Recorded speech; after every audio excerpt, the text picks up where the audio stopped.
second round, and the sixth pick of the second round? Yeah, 33 and 39, 2 picks in the top 40. How about that? I mean, if you're not going to have a first rounder, 2 in the top 40 is kind of where you want to be. And the way this draft sets up, I mean, everybody, and I think this is largely because of the law of supply and demand. Colleges are playing a different game now, so there are more good receivers coming into the draft every year because every college is playing 3 or 4 wide for a lot of the games. Right. So more guys are coming in closer to being able to contribute.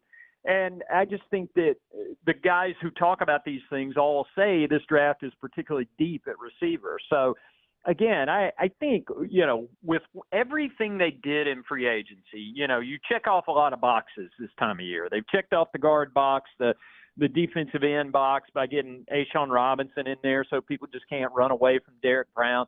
Done a lot of stuff. Josie Jewell, so you've got another guy other than Shaq Thompson who can call signals if things break down on defense. So I just think they've done a lot of that work, but until they get that pass rusher, that's the big unfinished thing, because what you want to be able to do is walk into draft weekend, walk into Friday night when you've got 2 of the first 7-8 picks and be able to say, all right, who's the best guy on this board? Is that a linebacker? Is it a corner? Is it is it a tackle? Is it whatever it happens to be? If somebody's standing out on your board, you'd love to be able to just say, hey, I'm taking the best player regardless.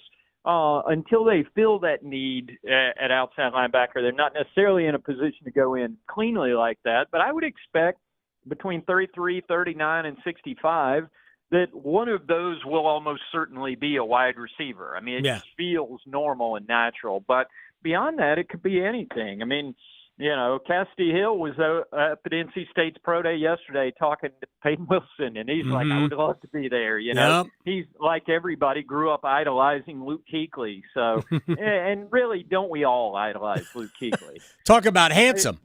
Right? I saw him lately, and I said, have I mentioned lately that I hate you just for being great at everything you do and handsome and charming and funny and nice? You are handsome and charming. You are handsome and charming and funny and nice. That's great. That's Darren Gant. Panthers.com, my friend, on Twitter at Darren Gant with 2 T's for extra talent. That's my stock line for you. You are awesome, and I appreciate your time. I appreciate that. And I feel seen when I come on your show, and that's saying something since it's radio. It is very much so. I'll talk to you soon, my man. Take care. All right, see y'all. You got it, Darren Gant.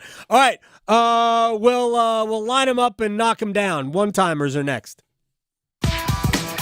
Going beyond the box scores. Adam Gold on the North Carolina Sports Network. Hey, Joe. You come here often? Yeah, just waiting for my pills. High blood pressure and cholesterol. Oh, that'll cost you. I can afford it. I have NC Medicaid. They cover prescriptions? Yep. Doctor's visits, screenings, emergency care at low or no cost. I tried to get it before, but I made too much. Try again. You can earn more and still get NC Medicaid. Just go to the website. I'm going to do that. NC Medicaid is for more people. See if you qualify at medicaid.nc.gov. Hey, North Carolina, Adam Gold here, and you can say goodbye to busted brackets like mine because FanDuel lets you bet on every game of the tournament. Whether you're betting on a big upset or a 1 seed, it's time to go dancing with America's #1 sportsbook, and that's FanDuel. Then you can bet on everything from the money line, who's going to win, over-unders, to which team will win it all on an app that's safe, secure, and super easy to use. Take the court with $200 in bonus bets, win or lose, when you place your first $5 wager. Visit FanDuel.com, promo code AGS to get started. FanDuel.com, promo code AGS. FanDuel is America's #1 sportsbook. Must be 21 and older and present in North Carolina. First online real money wager only, $10 deposit required. Bonuses issued as non-withdrawable bonus bets that expire 7 days after receipt. Restrictions apply. See full terms at FanDuel.com/sportsbook. Gambling problem? Call 877-718-5543 or visit morethanagame.nc.gov. This year, more than 600,000 people are eligible for coverage under the new Medicaid expansion program passed by the North Carolina State Legislature. This means that more people than ever before qualify for services. Brian Floyd is the Chief Operating Officer of ECU Health and discusses these issues on this month's Conversations on Healthcare podcast with the North Carolina Healthcare Association. Rural communities are affected even more because people who don't have insurance will seek out care in the emergency department. We really want people to get Medicaid expansion, get to see a primary care doctor, and avoid the use of an emergency department that consumes those resources that might really be needed for true emergencies. You can listen to the rest of this discussion on Conversations on the State of Healthcare podcast with the North Carolina Healthcare Association, wherever you find your favorite podcasts. Learn more about Medicaid expansion and other important healthcare issues at nchealthcare.org. That's nchealthcare.org. Think it's too pricey to pursue your interest and earn a degree? Well, if you're a North Carolinian from a household making $80,000 or less, think again. The next NC Scholarship could cover more than half, if not all, of your tuition and fees at any NC community college or public university. This is money that doesn't have to be repaid. The next NC Scholarship helps you know what you're getting because it combines federal and state-funded financial aid to form a new, simplified award. We're talking at least $3,000 for community college or $5,000 for a public university, making the cost of education more manageable. The next NC Scholarship also helps you know where you're going because you could see how much you could get to pay for the schools you're interested in. So picking the right path for you in your future is now easier than ever. Applying is as simple as filling out the FAFSA. Dig into the details at nextncscholarship.org. The Next NC Scholarship. Know what you're getting, know where you're going. You don't need a 4-year degree to have a rewarding career that makes a difference in people's lives every day. As a public power line worker, you'll build and maintain a locally owned and operated electric system to keep the lights on in your community. 4 months in a community college program provides the training you need to begin your career as an apprentice line worker in public power. And being a local government employee in North Carolina comes with excellent benefits. To learn more about line worker and other public power careers, visit electricities.com. This is Adam Gold. Anti-vax, anti-sax. Who's going to say no to that on the campaign trail? You can put that on a bumper sticker. You can slap that on the podium when Aaron Rodgers is at the campaign rally. You're not going to be a football player for the Jets and be on the ticket and campaign. You can't do both. The Adam Gold Show. It's the Adam Gold Show. If you heard the promo, fortunately, if you're a Jets fan or if you're Aaron Rodgers, you don't have to worry since RFK Jr. selected a California attorney, Nicole Shanahan, I believe, to be his running mate to completely screw up this election. All right, let's get right to it. Questions and answers. It's one-timers. All right, so the Carolina Hurricanes had a little struggle bus last night in Pittsburgh. It happens. There's lots of games. So in a nutshell, for anyone who couldn't see this game or didn't have Bally's, what was the main issue for the Canes against the Penguins? Didn't get enough out of the only period. They were really good in the second period. They got one goal that gave up two. They really dominated the period. Just a couple of chances that Pittsburgh had went in the net. I was not in love with Kochetkov on the 2 goals, but I also don't think they were necessarily his fault. Mm-hmm. So it's not like they were bad goals, but I think he allowed himself to be small on each. But, again, sometimes you just lose the game, and I thought when Carolina needed to find another level, they couldn't. Yeah. And that was the third period. I thought the third period, to me, they were, rather than, eat a good bowl of hearty steel-cut oatmeal, they ate a whole bunch of Oreo cookies. Oh, yeah. Plenty of calories. Yeah. But not much out of it. They had 15 shots in the first period, and honestly, I don't think there was one of the shots that was really close to being a goal. Yeah, so, unfortunately. Yeah. Now that the Rangers got that OT win, and we got a loss, what needs to happen if they want to? If you want to win the division? Yeah. Win the rest of them.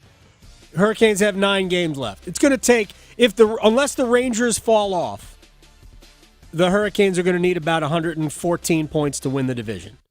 It pretty much means win out. Honestly, that's the answer. Okay, and so you kind of addressed this, but do you think Kochetkov had a lot going on in his head from the Caps game, or do you think he wiped it off clean and just didn't have the best? No, I mean, actually, he played pretty well last night. He made a bunch of good saves. Just on the 2 goals, I just think he allowed himself to be small. I didn't fault him for a single goal against Washington. None of them. No, yeah. I thought he played well against game. Washington. It was just a weird game. So, yeah, I mean, if he gets one of the 2 that he allows, Carolina probably figures out a way to win that game. Okay. But Pittsburgh wasn't great. No. They weren't. They just won the game. No, exactly. Can't look at the score because those last 2 goals. Woof. And empty netters. Last Canes question. So what's going to be key for them going into the Red Wings game? All right. I actually haven't seen anything from practice yet. I'm going to look at it during the break. Jesper Fast coming back, whether it's this game or not, I believe that Fast unlocks a lot of things that Carolina wants to do, and hopefully he comes back into the lineup and they can get that line. Raleigh to Boone, Charlotte to Chapel Hill. Your Carolina is covered. Adam Gold on the North Carolina Sports Network. Oh, this is the time of the year to be active, to enjoy life, to get out, move around. But what if you hurt? What if you wake up every day in pain? Your knees hurt, your shoulders, your back, your hips. You've got joint pain. How to get rid of it? Steroids, yeah, that makes you feel better, but it's destroying your body from the inside, and we don't want to have surgery.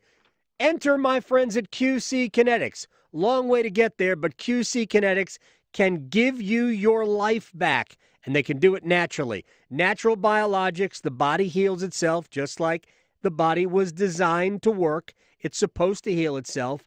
Regenerative therapies at QC Kinetics are the way to go. Without pain meds, without steroids, without surgery, you just feel great. QC Kinetics, find out all about it. 919-400-5473. The consultation is free. 919-400-5473. In Cary, in Clayton, in Raleigh, in Wake Forest, QC Kinetics. Get in zone, AutoZone. Welcome to AutoZone. What are you working on today? Brakes? We can save you 15% on that. We have OE quality Duralast brake pads and rotors in stock, ready for pickup or delivery. We also have calipers, brake fluid, tools, and anything else you'll need to do the job right. When you get Duralast pads and rotors together, you'll save 15%. It's just part of what makes us America's #1 brakes destination. Get in the zone, AutoZone. Tim Donnelly here, and I want to let you know March is a critical time to check your home's windows. Call the pros at Window Nation. Right now, for every 2 windows you buy, you get 2 windows free. Plus 0 down, 0 interest, and no payments for 24 months. Call 866-90-NATION or visit windownation.com now. Major International Soccer is coming to Raleigh this summer. Don't miss the current English Premier League champions Manchester City versus the current Scottish Premier League champions Celtic FC, playing July 23rd at Keenan Stadium at the University of North Carolina. This is going to be the event of the summer and your chance to watch some great soccer from 2 of the biggest teams in the world. Tickets are on sale now. Go to fcseries.com to purchase. July 23rd, Manchester City versus Celtic at Keenan Stadium. fcseries.com for tickets. Imagine waking up this time next week and being 100% debt-free. No credit cards, no car loan, no personal loan. Hey, it's Dennis Cox. Loan Pronto's Equity Express line of credit can make it happen. Homeowners are turning their home equity into cash almost instantly. With Loan Pronto's AI-based system, you can get approval in about 10 minutes. With almost no documentation, no appraisal, and no hassle, you can get hundreds of thousands of dollars out of your home. Use that money to pay off all your other loans. The average homeowner saves over $850 a month doing this. Listen, your home value is way up. You can use that to wipe out all those credit cards, get some money for a home improvement. Literally hundreds of thousands are at your fingertips, and approval is just minutes away. Call 919-381-1760, 919-381-1760, loanpronto.com, 919-381-1760, NMLS 1661781, subject to lender approval, equal housing lender. Getting your biggest tax refund from Jackson Hewitt can lead to some spirited reactions. Jackson Hewitt, yeah! Jackson Hewitt is so sure they'll get you your biggest refund that if they don't, you get your money back plus $100. Jackson Hewitt, yeah! Switch to Jackson Hewitt and we'll beat what you paid last year, even if you filed online. Yeah! Ain't nothing to it. Switch to Jackson Hewitt and pay less for tax prep, guaranteed. Proof of prior year payment required when filing. New clients only at participating locations through April 7th. Terms at jacksonhewitt.com. This hour on the Triangle Sports Leader is brought to you by the Ritchie Law Firm Injury Lawyers. You can feel the madness! Go to GotBrian.com. That's GotBrian.com. WCMC HD1 Holly Springs. Take us with you on radio, web, app, Alexa, and YouTube. 99.9 The Fan, the Triangle Sports Leader. I think a guy like Kyle Filipowski, who is as talented as any player in the country and is months away from being a lottery pick, they're going to be really physical with him. And I'll be curious to see, how is he able to, one, play 30-plus minutes and not be in foul trouble? Mentally, is he able to stay involved in the game because he's just so good. He's passing. He's such a difference maker. The ability to pick and pop, can really, bend coverages, and then he can pass out of that against rotations. So there's a lot to sort of, dig into, but those are at least, where my mind starts. It's the Adam Gold Show. That was Brian Geisinger from Monday? Yes, it was a special edition, so we could talk basketball from what we saw over the weekend. I don't remember anything that happened yesterday or the day before or even in the first hour. Was the first hour okay of this program? Yeah. All right, good. Yeah. I mean, it's just the weather. Just blame the weather. Yeah, absolutely. All right, I'm going to give you a Hurricanes practice update here in a second. Coming up in about 14 minutes, Chip Patterson will drop by. We'll talk a little bit about the ACC's going to potentially 18 games in a basketball schedule as opposed to leaning in on 20, which, again, has always made no sense to me. But what do I know? I mean, it just never made any sense that would make it more attractive to the NCAA committee. We all know why they went to 20. Conference games are good for the ACC network. They're good for ESPN because conference games in general draw a better audience. Speaking of audience, you see how many people watched Iowa, West Virginia? I did not see how many, but I was one of them. I was too. 4.7 million. Wow. Watched Iowa, West Virginia on the women's tournament. There were 5 games that drew more than 1.8 million viewers. So we're not comparing it to the men's tournament, but that's a significant number.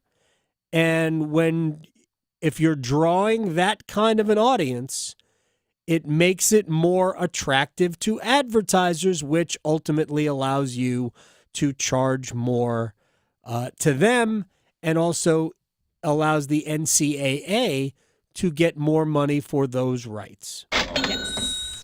The Women's European Football Championships, how many years ago now? 2 years ago? I think it was 2 years ago. It might have been last summer. I don't even remember now. But they discovered, in spite of what their thought was going in, that, oh my gosh, this is way more popular than we thought it was. Yeah, we're here.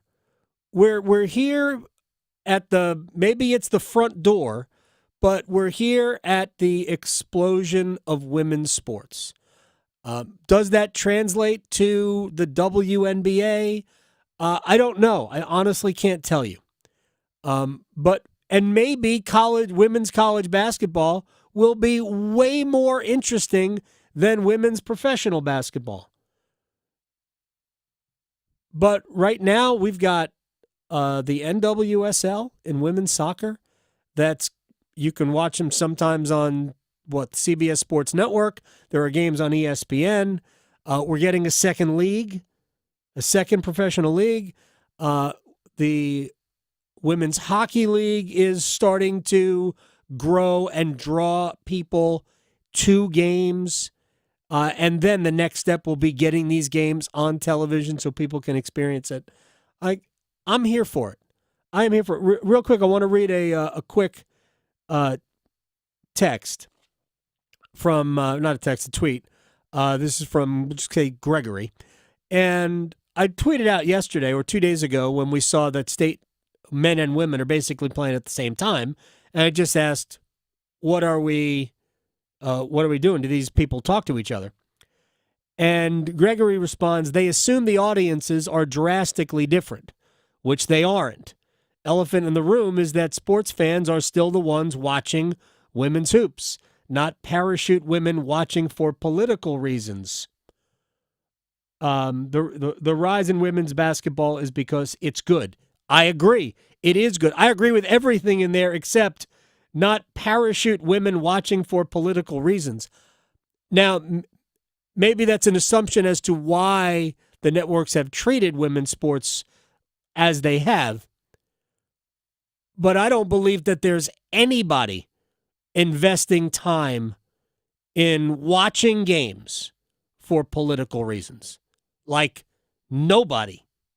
Not a measurable number of people, is what I'm saying. You think you're going to invest 2 hours in watching, it's because you're interested in the outcome. That's it. The performance, the outcome. You're not interested because you can satisfy all of your political needs by simply engaging in or experiencing a discussion on the political pros and cons of women's athletics.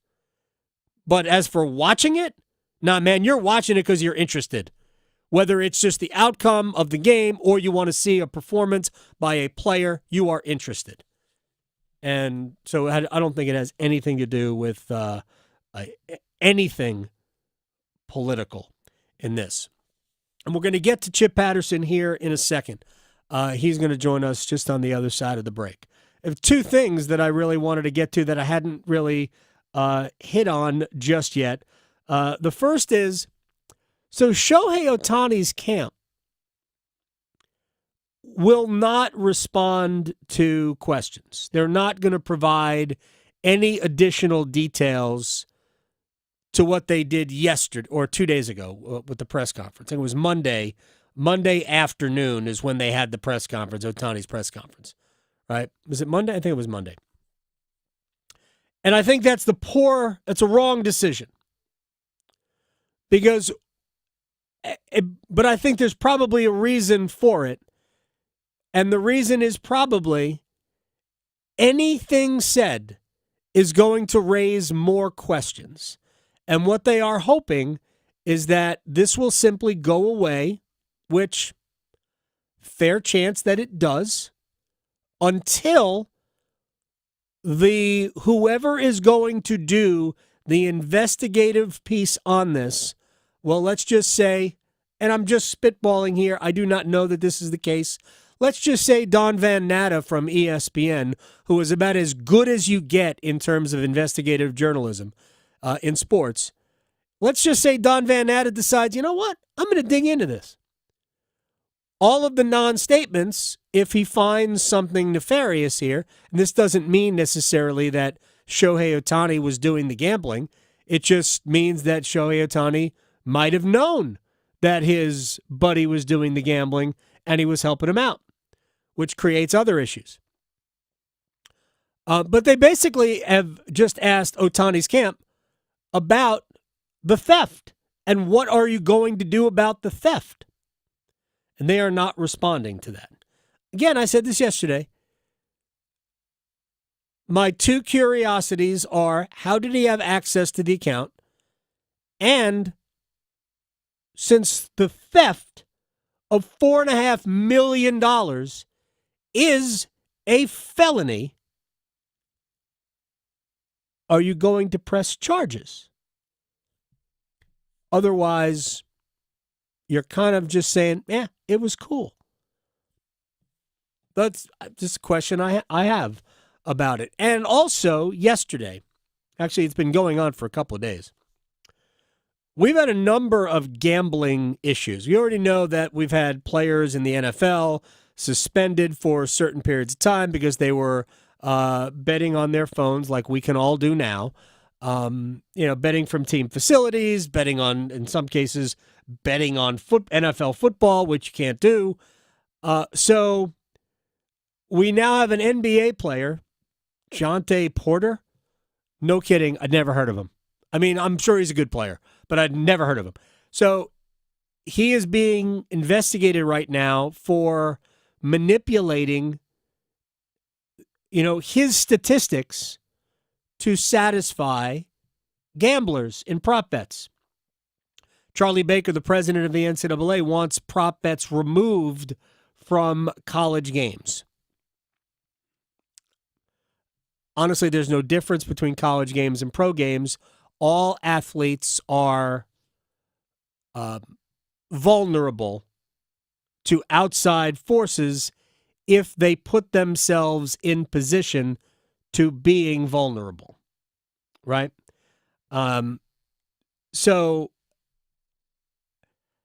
my question is simply this.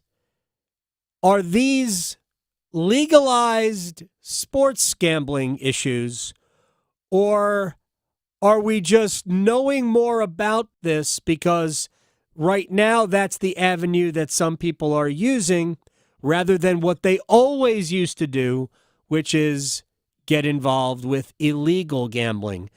And you can get away with all of that stuff. You can get away with game fixing and point shaving and prop bet manipulation as long as you're not trying to go too big, because that's when the casinos get involved. That's when they notice, that's weird. For instance, I'll use this example and then we'll break. Was the Alabama baseball coach, was it Bohannon? Was it Brad Bohannon? Right? It wasn't a big deal that people were betting on college baseball in Ohio, that games that were taking place in Louisiana. It wasn't a big deal until the amount of money seemed, that's really weird for somebody in Ohio to be placing a $50,000 bet on an Alabama LSU baseball game. That doesn't make any sense. No. Right? And then, of course, the person making that bet was one of the 5 dumbest people on earth by telling the person behind the counter, well, I've got inside information. Basically called his shot. Yeah. So if you do it illegally and you don't do it excessively, you can get away with it. It's when the numbers become too skewed that you can't. All right, we're going to talk to Chip Patterson on the other side about maybe potentially ACC going to 18 conference games and the future of maybe college football. But we're going to talk basketball too. Next. Serving it up hot and fresh every day. Adam Gold on the North Carolina Sports Network.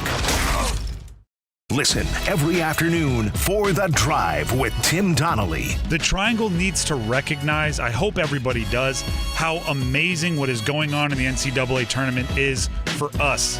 3 teams from this small of an area making it to the Sweet 16, that happens rarely, like once a decade here. And it happens never, like absolutely never, anywhere else. The Drive with Tim Donnelly, 3 to 6 on 99.9 The Fan. Adam Gold here from my friends at FanDuel, America's #1 sportsbook, giving you a little bit more fun in your sports watching life. For instance, last night, I don't care about the Rangers, but I had the Rangers to beat the Flyers, and I had Adam Fox to score a goal. Yes, it hit. It's my first win. I'm very excited. FanDuel.com, promo code AdamGold. That will get you going. And if you go to FanDuel.com, promo code AdamGold right now, and sign up, $200 in bonus bets, win or lose, when you place your first $5 wager. That's what I did. FanDuel.com, promo code AdamGold to get started. FanDuel is America's #1 sportsbook. Must be 21 and older and present in North North Carolina. First online real money wager only, $10 deposit required. Bonuses issued as non-withdrawable bonus bets that expire 7 days after receipt. Restrictions apply. See full terms at FanDuel.com/sportsbook. Gambling problem? Call 877-718-5543 or visit morethanagame.nc.gov. It's bow time. Sometimes the craving for Bojangles Supremes is so strong you just gotta have them. Even when your gas tank is on empty and Bojangles is still 10 miles down the highway. Nothing beats the flavor of Bojangles Juicy Golden Supremes, especially when they're part of a perfect combo with 4 boldly seasoned chicken Supremes, a made-from-scratch biscuit, fixin', and some legendary iced tea. The only thing that can satisfy your hunger is that delicious southern flavor. So when the craving is supreme, put the pedal to the metal. It's bow time. There's no time like bow time. Time to stop whatever you're doing for some of that bodacious Bojangles flavor. Satisfy your craving for flavor and your passion for boneless chicken with Bojangles 4-piece Supremes dinner. 4 perfectly seasoned Cajun fried whole breast tenderloin fillets. Choice of fixin', a made-from-scratch buttermilk biscuit, and Bojangles legendary iced tea. When you're hungry for flavor and value, it's bow time. You call that a precision stop? When a rookie stunt driver, Just give me a shot. meets the trainer who thought he'd seen it all, Come on, focus. they'll soon find out that behind the wheel of the Nissan Rogue, with the power of VC turbo and the most fuel-efficient gas-powered engine in its class, Watch this. the protege can become a master. But this is no ordinary blockbuster. It's a Nissan sales event ad. Level up your drive with 1.9% APR financing for 60 months on the 2023 Nissan Rogue. Shop the Nissan sales event. Visit your local Nissan store and nissanusa.com today. Auto Pacific segmentation excluding hybrids and electric vehicles. 2024 EPA fuel economy estimates from 28 city 34 highway to 30 city 37 highway for 2024 Nissan Rogue. Actual mileage may vary. For well-qualified buyers, 1.9% APR financing for 60 months on new 2023 Rogue and dealer stock. Example, 60 months financing at $1,748 per month per thousand financed. Actual down payment may vary. Subject to residency restrictions and INMAC credit approval. Not all buyers qualify. Dealer contribution may affect actual price set by dealer. Contact dealer for details. Ends 4/1/24. Imagine pulling up to PNC Arena on your very own Hurricanes Harley-Davidson motorcycle. That dream can become a reality. The Law Tigers, Tobacco Road Harley-Davidson, Shiny Side Paint, and your Carolina Hurricanes are teaming up to give the ultimate Caniac a custom Hurricanes 2023 Harley-Davidson Softail. The bike will be given away live on the ice at the game on April 5th, and you might just win it. Go to caniacsbike.com. That's caniacsbike.com for your chance to win this custom-painted beauty of a bike. Do it now. Enter today. This is Adam Gold. There are two groups of people who do not really know how college sports works. One are fans. It's not your job. And the other, people who get paid to represent citizens of the United States on Capitol Hill. The Adam Gold Show.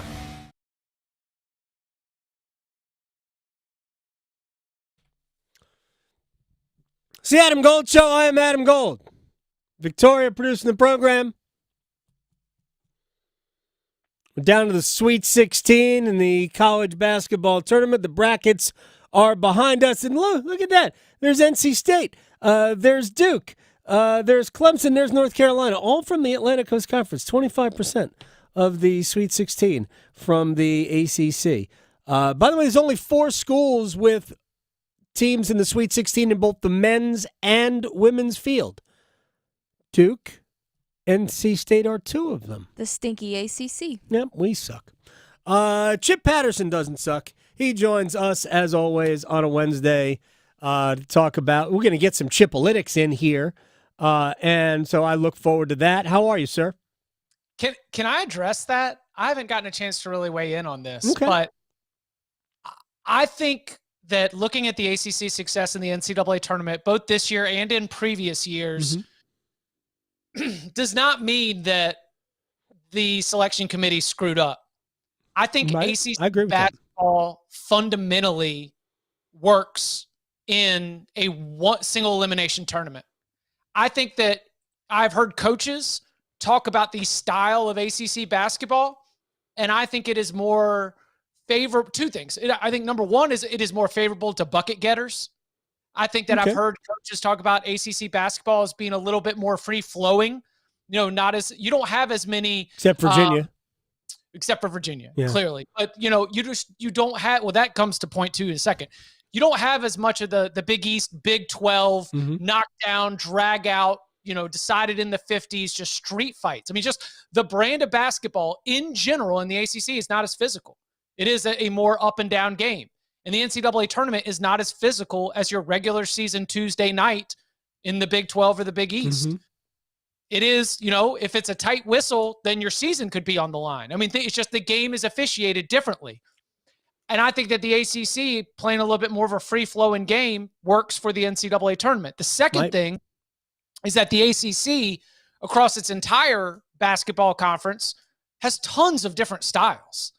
And that in you having to prepare for all these different teams, night in and night out, instead of having to play one brand of basketball, which is maybe more, knuckles in one conference, or maybe in the SEC, which is more like AAU. Seriously. I mean, the reason why Kentucky and Auburn are flaming out is because they can't get to the line as much, and it's not as much of that just like up and down, no defense game. And so because of the diversity of styles and because of a general style that encourages more bucket getters, I think that's why Miami goes from a 5 seed to the Final Four. I think that's why North Carolina goes from an 8 seed to the Final Four. It's not that I blame the selection committee, but I think that the reason why we see ACC success in the NCAA tournament is because that's what the ACC does. Its style of basketball works in a single elimination, high stakes, high pressure tournament. Chip Patterson is joining us here. I don't want to drag this particular part of the conversation on much further. I do want to address it. We had Joe Lunardi on today, and we talked to Jerry Palm. I mean, I'm friends with Jerry Palm. I've known Joe Lunardi for 30 years. I mean, I go back to the early 90s when I first started talking to Joe Lunardi. So I've got relationships with both guys. And I respect what they do. I mean, the fact that you could make a living out of doing this stuff. My point to Jerry, we have him on like every other week, as we get deep into the college basketball season, sometimes weekly. And my point to Joe was never to make more of a case for anybody from the ACC. Because in general, the teams that got in deserved it, albeit the eye test told us differently with Virginia. Sure. Like, if they were going to put an ACC team in that spot, and they didn't have to. If they put St. John's in over Virginia, there isn't a soul, including Tony Bennett, that would have gone, oh, man, we should have been in. Nobody. I saw that man in Dayton. He was ready for the season to be over. Absolutely. So, he's questioning his style now, right? Based on they have not had a lot of success in the tournament in the last few years. So I'm not going to sit here and I'm not going to be intellectually dishonest. Do I think Pitt with the eye test was a tournament team? 100%. That is a team that I think could have won twice. I think the same thing about Wake Forest. But their resumes did not demand that they really be strongly considered for one of those last spots. If Wake doesn't lose to Notre Dame and Georgia Tech, maybe. If Pitt didn't get absolutely run out of the Joel when they played Wake Forest, maybe Pitt's in the field. Or maybe if Pitt had beaten North Carolina in the ACC semifinal, maybe they get in it, with one of those first 4 spots. But I'm not sitting here arguing for them. My point has been from the beginning that we use the metrics to, I think, a disservice to the field. This is not about elevating the ACC. It's about elevating. There was no reason, as I said to Joe, there was no reason that TCU belonged in this field. There was nothing on their resume that said, we're an NCAA tournament team. They did nothing in the non-conference other than lose to Clemson and Nevada. They played. I think their best win was either Texas, Arlington, or Michigan, outside of the league.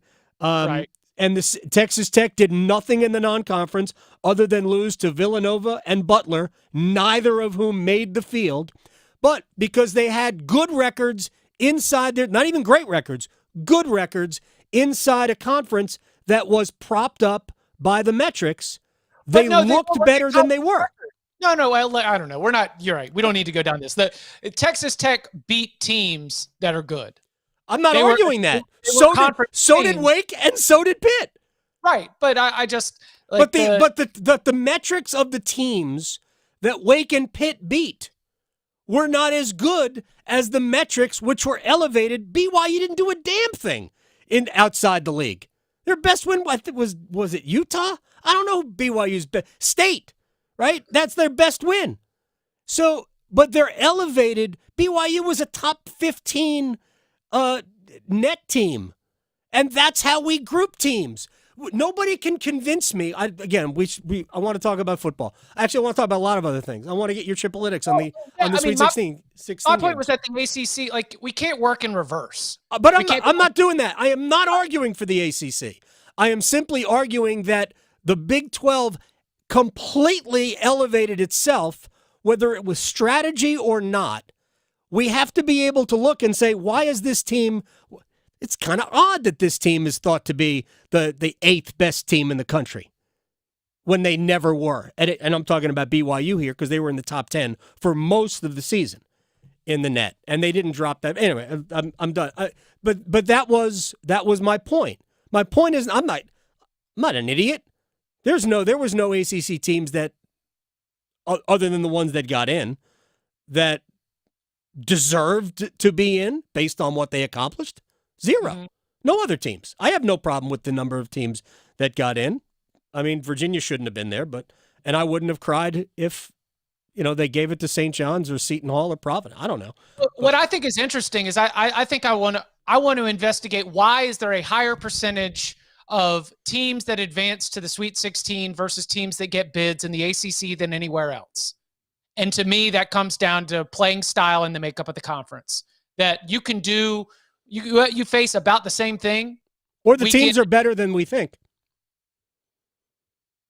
Well, I don't. Clemson went to Alabama and ran them. Yeah. Beginning of the year, right? Beginning of the year. So they did not have a great. I think the league is better than the metrics say. And again, not arguing that any of those teams belonged in the field. I think the league is better than the metrics say. And all you hear is when Clemson goes on the road and loses, or they lose at home to State. Oh, what a terrible loss. Or when Clemson loses at Duke and John Rothstein, who deserved to have his credentials taken for this, oh, man, looks like the ACC might be a two-bid league. Like, would you get out of here? I mean, when is losing at Duke?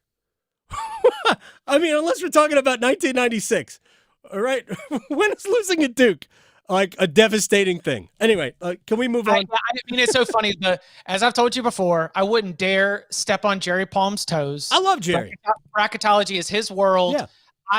My primary responsibility during the regular season, like I was up in Stamford, Connecticut in studio for CBS Sports HQ over the first weekend. I'll be back for the Final Four. I'm doing a lot of stuff. Like I'm a much more like full-blown college basketball analyst at this point of the year. But when I start doing college basketball, I am doing it from the wagering angle.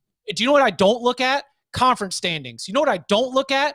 Bracketology. Like I see the full picture and the ratings and your offense, your defense, your injuries. Like I'm looking at it from that world. And so I'm probably a little bit more interested in why this performance keeps happening in the NCAA tournament than I am relitigating the bracketology commentary that was going on in college basketball in January and February, because I basically ignore all of that. No, and I think we probably should. Very few leagues play. Because you're sitting there talking about BYU, and I'm like, yeah, they shoot a lot of threes. When they go down, they're a top 10 team, and when they don't go down, they're a top 50 team. It's a live and die by the three team. Right. Like that is my hey, look, all insert coin, press vending machine, get chip opinion. Like that's exactly what I've got for BYU. All right, let's dig into the Chipalytics. How do you look at Duke Houston? There's a promo that's been running for now 2 weeks or a week or whatever it is, where I said Duke and Houston, if Houston treats them like Tennessee treats them, I'm paraphrasing it, then Duke could be in trouble. But Houston also can be allergic to offense. And if that happens and they're not allowed to bully Duke, I think the Blue Devils will win the game. What do the Chipalytics say there? Oh, Ooh, Houston got a little bit banged up in that second round overtime thriller. They did. Starting to get their depth tested just a little bit. And do you know of the 16 teams remaining in the 2024 NCAA tournament who has the worst free throw percentage of all?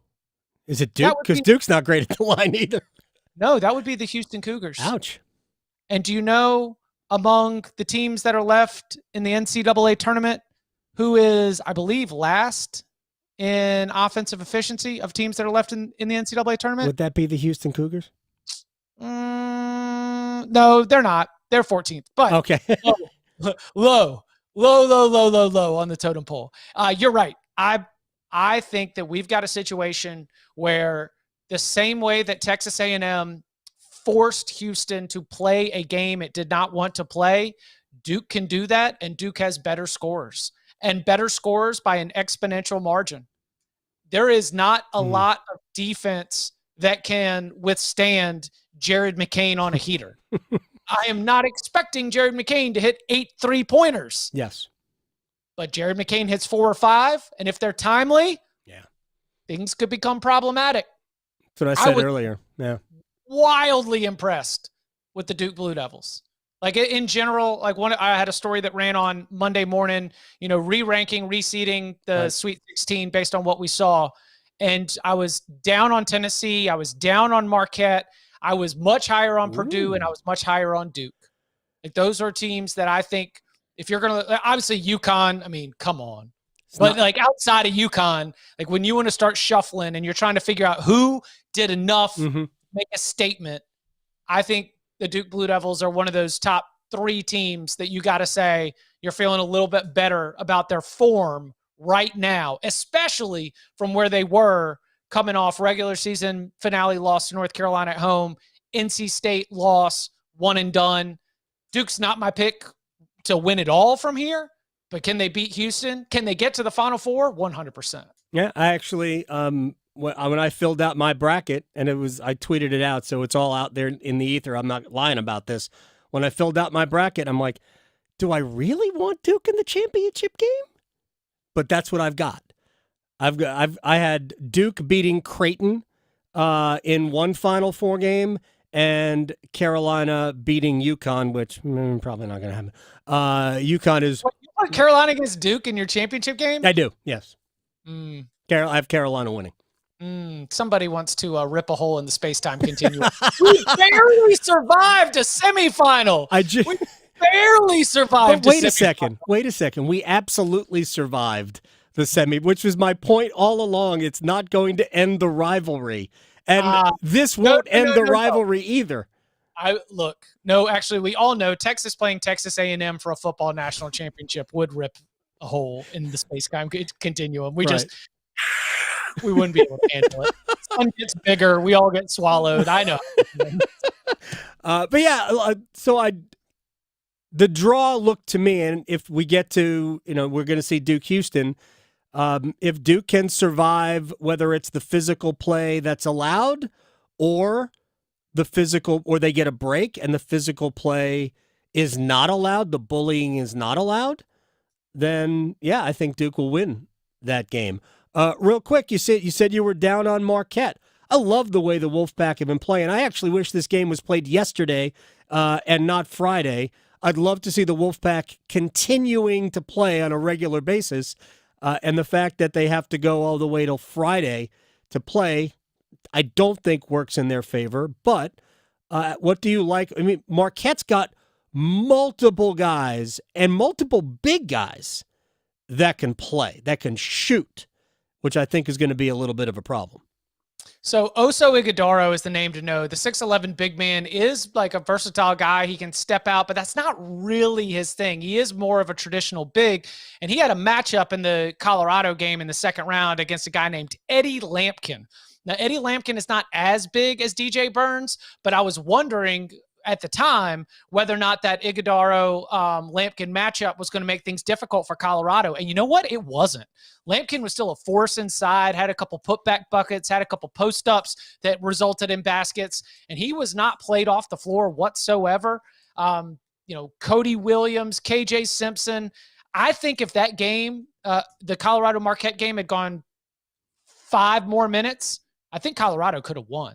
And I think that it was the friskiness of the Buffs in that game that made me look at that NC State Marquette matchup and think, I think that NC State's especially right now, NC State's every bit as good as Colorado is. I mean, Colorado's a first 4 team, came out of the Pac-12. I like a lot of their pieces. They weren't consistent. Wow, that sounds like NC State. Like a lot of their pieces weren't all that consistent. And so I think this is going to be really tough for a Marquette team that they have had a lot of trouble getting over the hump. They so good, but just that little extra step sometimes isn't there. And so I think that the Wolfpack are a live dog for sure. 100%. I love the Wolfpack. I mean, I'm not even kidding.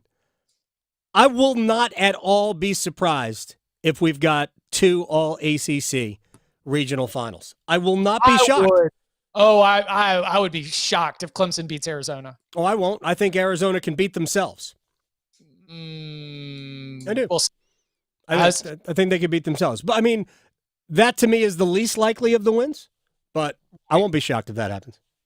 Yeah, Caleb Williams is out. Caleb Love is out here with a 2 for 13 waiting.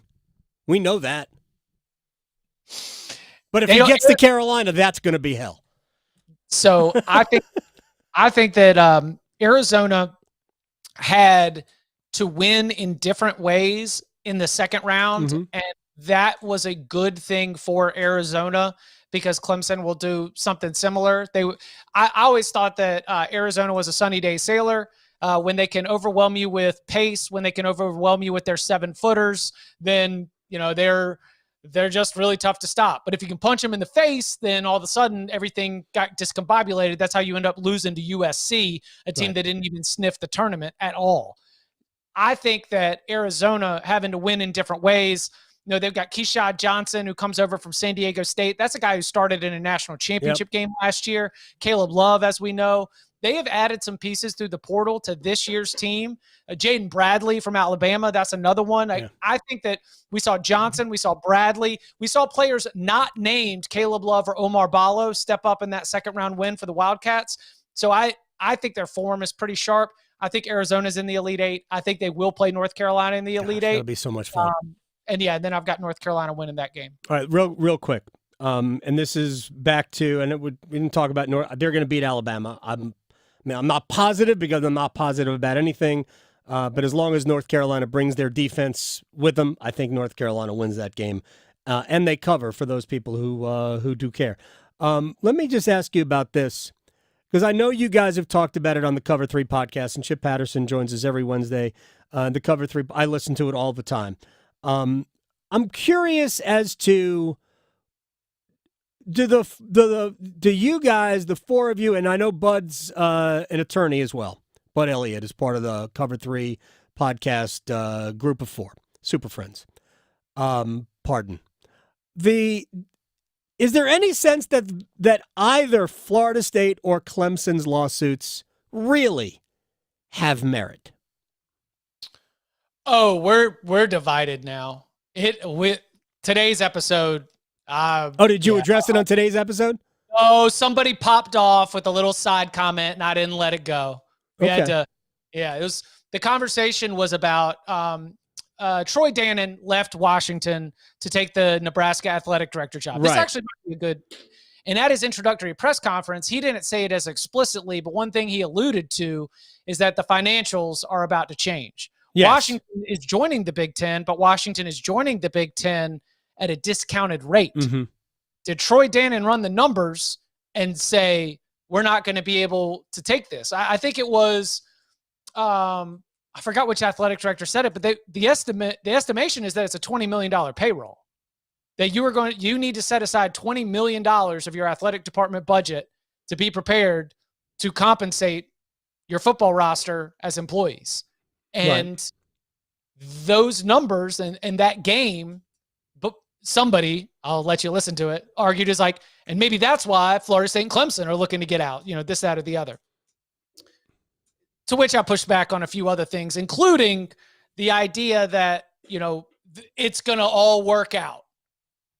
I am suspect of anybody who gives analysis on these lawsuits right now. I am suspect of the narrative that the ACC should settle. No, I wouldn't settle if I were them. I'm suspect of the narrative that the ACC should settle, get the money, keep the league together, use it to fix some money problems, and go ahead and play it on the future. Because the way that narrative is being spun is that, well, if you don't do that, you're going to end up getting Pac-12'd. I'm suspect of that. I'm suspect of the narrative that Florida State has a solid legal argument. Oh, I don't think Florida State nor Clemson have solid legal arguments. I think everything I have read about their claims, they're all specious to me. I think they're all designed to get a settlement. And I think if the ACC settles, the number will be amenable to just about every school who really wants out. I think settling is the end of the league. I've always felt that. And if the ACC wants to settle, we're settling at the full freight. One out, here's what it costs. If you're not willing to pay that, then you're in, and you're just going to have to suck it up until the entire ecosystem crumbles, which is going to happen anyway. I think there are two entities that could decide this, and I think it's the University of North Carolina and ESPN. Mm-hmm. I think if they want to, all right, this is it. I think that those are the two places that decide. And I don't know all about the look in and the 2027 but you got to make the decision in 2025. Are we going to extend it or not extend it? There's a side that says ESPN doesn't want discovery. ESPN doesn't want to take this to trial. And, there's a side that's like, oh, watch out for the skeletons in the closet. Raycom. Those are all from Florida State and Clemson people. I've become so suspect of any analysis being free from bias on any side of it that I emotionally do not care. I will functionally still talk about it as much as I need to. I will. Within the context of... I don't care what league these guys are in. Being in a Cover 3 podcast, host. But I just don't feel like anybody's being honest at this point in the proceedings. Yeah, just looking at the merits, I'm like, man, you guys willingly signed it. Like, what are you arguing about? That was the other thing is okay, so you signed it, and you signed the contract, and you benefited from the contract. Right. You didn't benefit from the contract as much as you maybe would have liked or now feel like you deserve, but functionally the contract was executed because what's the leverage? What is Florida State and Clemson's leverage? What, are they going to not play football? I'm sorry, you're in the league. You're in the league until the league ends, until the contract ends, whenever that is. What, are they going to not play? Are they just going to take their football and go home? I'm not saying that the ACC has leverage, but this is the deal. And I think if you settle, the league ends. That's what I've always believed. If you settle then the number is not massive, I think the league's over. That's the way I've always looked from the beginning.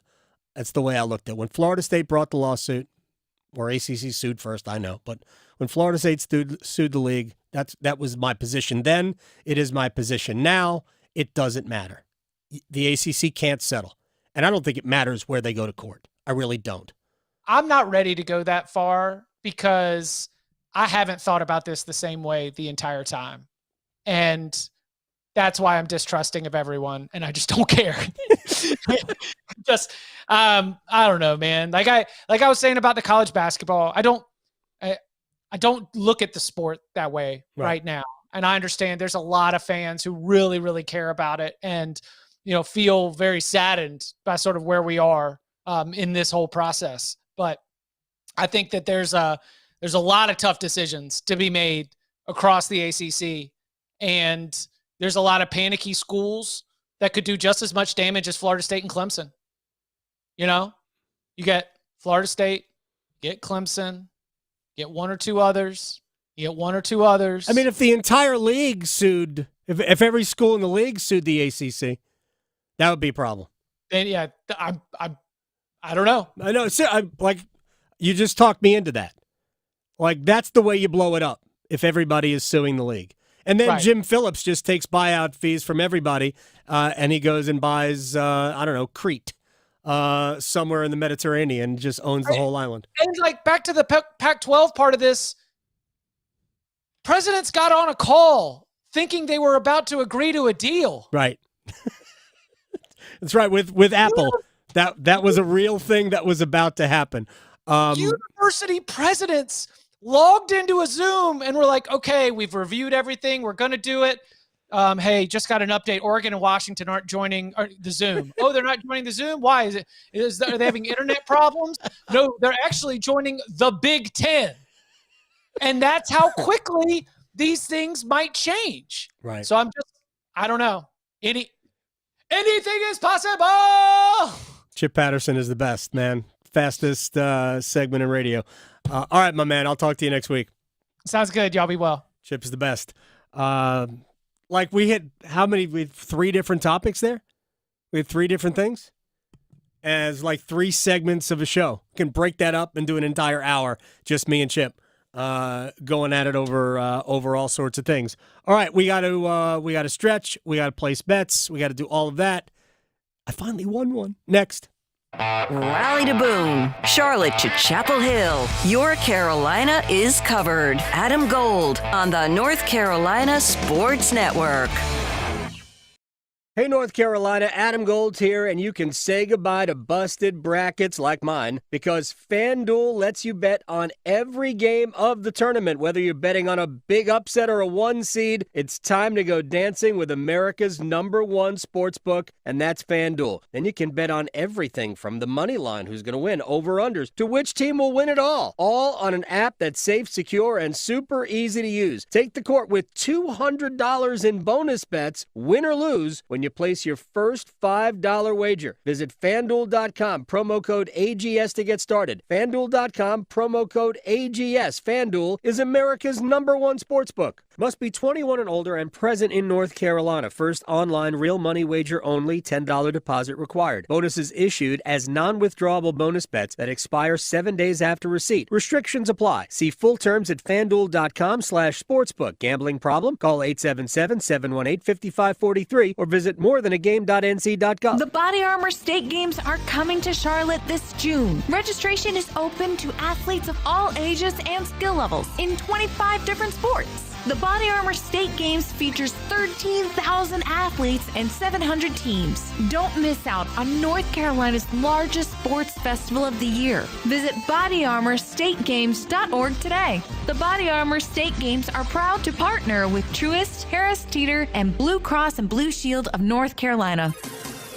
This year, more than 600,000 people are eligible for coverage under the new Medicaid expansion program passed by the North Carolina State Legislature. This means that more people than ever before qualify for services. Brian Floyd is the Chief Operating Officer of ECU Health and discusses these issues on this month's Conversations on Healthcare podcast with the North Carolina Healthcare Association. Rural communities are affected even more because people who don't have insurance will seek out care in the emergency department. We really want people to get Medicaid expansion, get to see a primary care doctor, and avoid the use of an emergency department that consumes those resources that might really be needed for true emergencies. You can listen to the rest of this discussion on Conversations on the State of Healthcare podcast with the North Carolina Healthcare Association, wherever you find your favorite podcasts. Learn more about Medicaid expansion and other important healthcare issues at nchealthcare.org.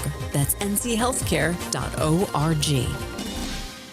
Think it's too pricey to pursue your interest and earn a degree? Well, if you're a North Carolinian from a household making $80,000 or less, think again. The next NC Scholarship could cover more than half, if not all, of your tuition and fees at any NC community college or public university. This is money that doesn't have to be repaid. The next NC Scholarship helps you know what you're getting because it combines federal and state-funded financial aid to form a new, simplified award. We're talking at least $3,000 for community college or $5,000 for a public university, making the cost of education more manageable. The next NC Scholarship also helps you know where you're going because you could see how much you could get to pay for the schools you're interested in. So picking the right path for you and your future is now easier than ever. Applying is as simple as filling out the FAFSA. Dig into the details at nextncscholarship.org. The next NC Scholarship. Know what you're getting, know where you're going. You don't need a 4-year degree to have a rewarding career that makes a difference in people's lives every day. As a public power line worker, you'll build and maintain a locally owned and operated electric system to keep the lights on in your community. 4 months in a community college program provides the training you need to begin your career as an apprentice line worker in public power. And being a local government employee in North Carolina comes with excellent benefits. To learn more about line worker and other public power careers, visit electricities.com. This is Adam Gold. Listen, the ACC is not as bad as everyone out there, Joe Lunardi and all the proctologists. Wow. Whoa. It's Wait not a as second. bad as Victoria, did you hear that? It's a proctologist. The Adam Gold Show. It's the Adam Gold Show. I'm Adam Gold. Victoria producing the program. We thank Chip Patterson. Real quick, I don't know if it's breaking news or not. It looks like Louisville's going to hire Pat Kelsey, who was the head coach at College of Charleston for the last 3 years. Before that, he was the coach at Winthrop, and basically his entire coaching career has been spent finishing either first or in the top 3. Whatever league he's been in. He played for Skip Prosser at Xavier. He was an assistant under Skip Prosser at Wake Forest for a time. And I think if that's the way that Louisville goes ultimately, and I think Jeff Goodman from a field of 68, I guess it is. I mean, he's everywhere now. If Jeff Goodman is reporting it, I trust it. So that will be a good hire for Louisville. Really would. So with that said, I turn it back over to Victoria for stretching. I know. I feel like everybody needs a stretch now on Yes. hump day. We got to it. We got to stretch it out. So this is super relevant. I read this article that there's something called sunshine guilt, and today is a perfect day of what we might be dealing with. So all right. what it is, I think this might be more of a thing for places like Seattle where it's gray all the time, or just winter months, but it's basically where people are, it's a form of FOMO, fear of missing out, but it's the sun. So it's for people who've been dealing with a lot of gray, rainy, gross days, but then they see other people on the social medias post all these pretty pictures of them at the beach or maybe in their neck of the woods. It's actually sunny out. So we're right in that phase of where people have sunshine guilt. I don't know. This is something that came off of TikTok. So take that for what it's worth.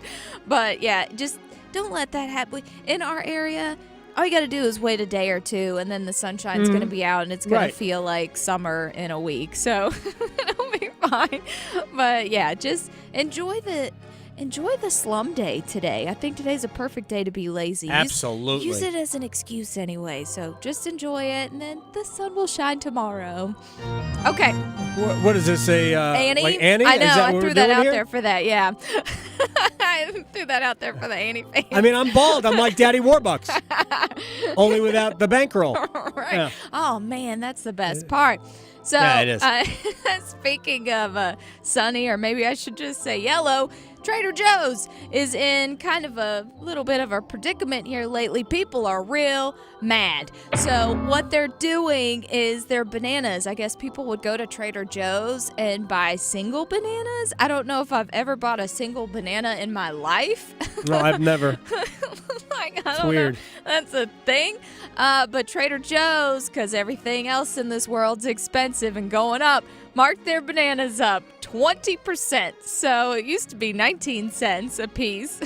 Now they're 23 cents a piece. I know. We're People complaining over a 4-cent hike in a banana? Yes, people are complaining. All right. You know, we work in sports media. People I are always I only budgeted 19 cents for this purchase. At least you could still use a quarter. I mean, unless they tax it, and then we're all doomed. So Even then, if you tax it, how much can you? I don't know. Is it going up? I don't know. It'd probably be 26 just to make people real mad. Maybe that's why. But yeah, everything else is going up. So a lot of people are like, Trader Joe's, what are you doing? Just prepare yourself That's if you're awful. Trader Joe's fan and you go to buy a single banana, you're going to need 4 more cents. Gosh, that's funny. I know. But you might make 4 cents when you place your bets. Hope Place so. your bets. Place your bets. Here we are. I bet you slice into the woods $100. Gambling is illegal at Bushwood, sir, and I never slide. Okay, you can owe me. I owe you nothing. All right, let's do it. Okay. Hey, I went 1 for 2 yesterday. I won my second ever FanDuel wager yesterday. Oh, yeah. I was on such a losing streak. It's stupid. Yes. Yeah, no, I know that feeling. It's just prepare yourself. Those bonus bets, yeah, it hurts sometimes. But, yesterday Carter Verhaeghe got me a goal. So let's go again. Ottawa Senators are taking on the Buffalo Sabres tonight. Give me Jeff Skinner to be an anytime goal scorer plus 270. Jeff Skinner plus 270. All right, I like that. That does seem like a high number. Yeah. All right, we're going to start in the NBA tonight. Phoenix is at Denver. I don't know that Denver's going to be really dialed in until we get to the playoffs. So give me the Suns on the road outright to win it at plus 235. Ooh, Yeah. okay. Nice. Phoenix ain't good. Well, true. This is going to be a good hockey game. Boston Bruins are in Tampa Bay taking on the Lightning. This is going to be a good one. I think Nikita Kucherov is going, because he got me a score last time, so I'm going with him as an anytime goal scorer, plus 135. Not quite as big. All right, you're absolutely right about that. All right, give me Ottawa Buffalo tonight, over 6.5 goals. Tim Stützle with an anytime goal. Plus 650. All of that. They got more. We'll have to wait for those on the other side, maybe. But anyway, guys, isn't this fun? Fun. Going beyond the box scores. Adam Gold on the North Carolina Sports Network. Hey, it's Adam Gold from my friend Gordon Miller. Miller Lending, Kildare Farm Road in Cary. Gordon is the 1 seed. Miller Lending is the 1 seed of mortgage lenders. Why? Because they care about you, the mortgage holder. They give you the opportunity to keep more of your own money.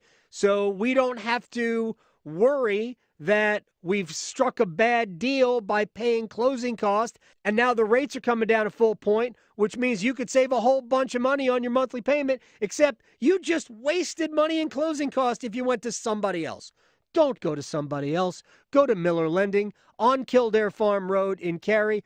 Gordon invented the no closing cost mortgage in 1987. He brought it to the Triangle so we could all benefit. I have 11 times. Miller Lending on Kildare Farm Road in Cary. Miller Lending is an equal housing lender. NMLS ID 2502146.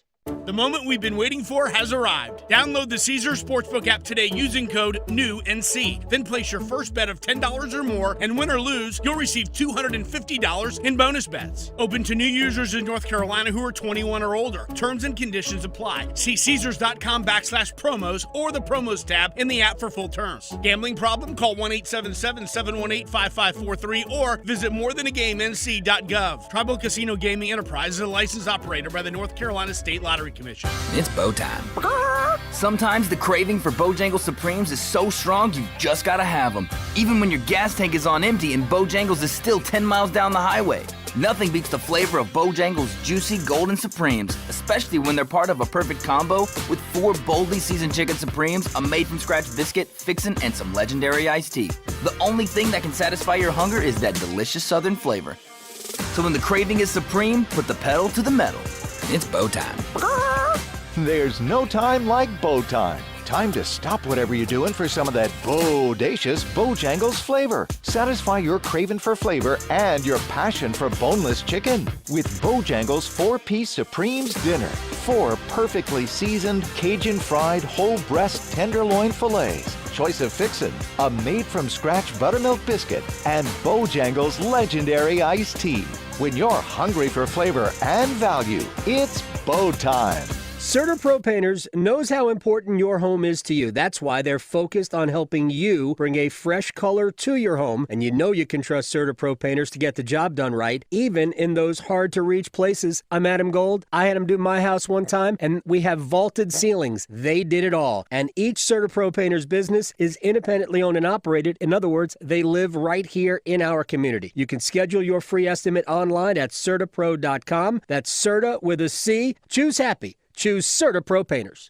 If you can plan barbecues and weddings, you can plan to protect yourself from a natural disaster. Sign up for local alerts, prepare an emergency kit, and make a family communications plan. Get started at ready.gov/plan. Brought to you by FEMA and the Ad Council. With Progressive Snapshot, you could save on auto insurance rates by driving safely, which is great because you're rarely rewarded for just being you. Ever get rewarded for being left-handed? No. You get to use weird scissors. Your reward for being a Capricorn? Cold birthdays that conflict with the holidays. And your reward for quickly responding to every work email? More emails. But with Snapshot, even left-handed Capricorns with proper email etiquette could get rewarded for good driving. So download the Progressive app today. Progressive Casualty Insurance Company and affiliates. Snapshot not available in all states or from all agents. This hour on the Triangle Sports Leader is brought to you by the Ritchie Law Firm Injury Lawyers. You can feel the madness! Go to GotBrian.com. That's GotBrian.com. WCMC HD1 Holly Springs. Take us with you on radio, web, app, Alexa, and YouTube. 99.9 The Fan, the Triangle Sports Leader. You're listening to The Adam Gold Show. You can't say enough about that 5 games and 5 nights, and now moving ahead with the other teams. Marquette is next, and I think Marquette is really good, and NC State is really good. So we'll see what happens. Burns, Horn, they've got experienced, talented guys who are all playing, it looks like to me, the best basketball they've played all year. They're getting a couple guys off the bench to help, and they've been doing what they need to do to win games, and they've been a lot of fun for Wolfpack people to watch for sure. It's the Adam Gold Show. I am Adam Gold. Victoria producing the program.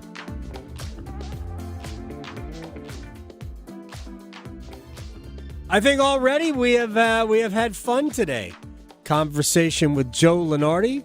Bring you at least part of that coming up at the bottom of the hour. We got some Hurricanes things to discuss. So the Hurricanes were actually practicing today. And this is the schedule that they've got. They play tomorrow at home to Detroit. They're on the road Saturday in Montreal. And then they've got 4 days off. And boy, do they need a break. Here's what have they had? 15 games in March? And they didn't start March 1st. I think their first game in March was March 2nd. Their last game in March will be March 30th. So that's 15 games in 29 days. And within there, I believe there was a 4-day break. Right? I think within the month, there was a 4-day break. Yeah, 15 games total in March. And there was a 4-day break toward the beginning of the month where they played Saturday, the 2nd of March. And then they didn't play till the 7th. Right. So think about that. 9, 10, 12, right? 14. They played 4 games a week for 3 weeks straight. It's a lot. It is a lot of hockey. And I think in many ways, that's what we saw yesterday. Let's get to a wall of sound. The wall of sound is a function of this studio. There's no doubt about it. And I want to start with the Hurricanes, and I want to start with the head coach, because there are 2 things I think are important here. We've talked a lot about the physical, right? You know, a lot of hockey, it wears on you. But I believe, and I think the coach believes it too, that the mental is way more important. We were flat tonight, that's for sure. I mean, you can talk about it, and it's just hard. You get to see we were just a little off, and we kind of got to it, but it really wasn't. I think it wasn't good enough, obviously.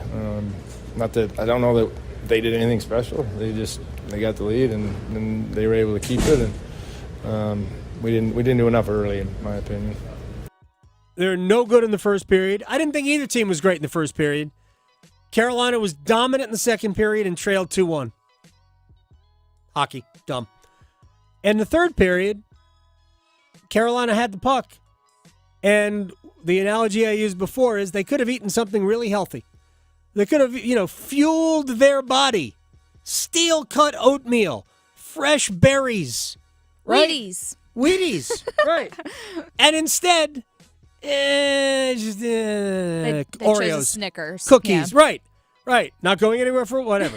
Fell for the commercial. So they did. So, yeah. And the other analogy was, I could make dinner or I could just eat a bowl of cereal. Yeah. They just didn't really, do enough in the third period to impact the game. And ultimately, that was the result. Let me move on to Jake Gensel here. Because Gensel was making his return to Pittsburgh since the trade. 7+ years, almost 7 full years with the Penguins. And then after the game, there were two things that really struck me as funny. And the first is who he's playing with. Now he's playing with Sebastian Aho. Then he was playing with Sidney Crosby. And, Pittsburgh media, they traded you. You were ours, and now you're theirs. But wasn't it better here? So here's the Gensel on playing with his new partners. Yeah, they like to work hard. Both guys like to get on the forecheck and work hard. And, there's a lot of different players in this league. But, it's been good so far, and hopefully keep going. So the question was so loaded, is like, what's it like playing with Aho? After playing with Sid, they're like, did they want him to say, yeah, I miss Crosby. Sid's great. Yeah. Did they want him to say that? Right. Like, he was not going to say anything that would possibly disparage his new center. No. He wasn't going to do that. Bite the hand that feeds you. And then they asked him, and this is actually worse. They asked him, can you see yourself, because he's going to be a free agent in July. And I don't know that there's anything the Hurricanes can do short of take all of our money that's going to prevent him from going to free agency and then seeing what's out there. That doesn't mean he won't re-sign with Carolina. So they asked, could you see yourself coming back to Pittsburgh? Yeah, it's special to be back here where you kind of grew up. So a lot of good memories in this building in the city. And it's just cool to get it done with a little bit. All right, we might not have that clip. My fault. But they asked him about it, and he goes, he wouldn't answer it. And then he went, I really like it in Carolina.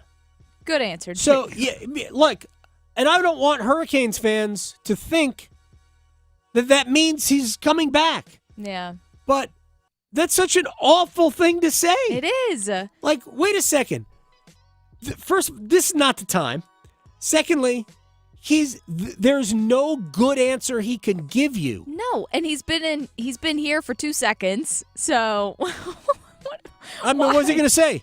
Hell yeah. Yeah. It's miserable. Tom Dundon's signing checks. Well, wait a second. I hate barbecue. I'm ready to come back. Right. I need you to be invested here. So that was just kind of odd to me.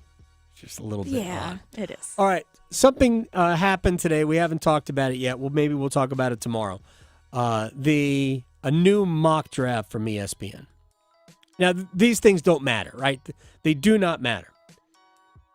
So the new mock draft, it was done by Matt Miller of ESPN, has Caleb Williams 1, Jaden Daniels 2,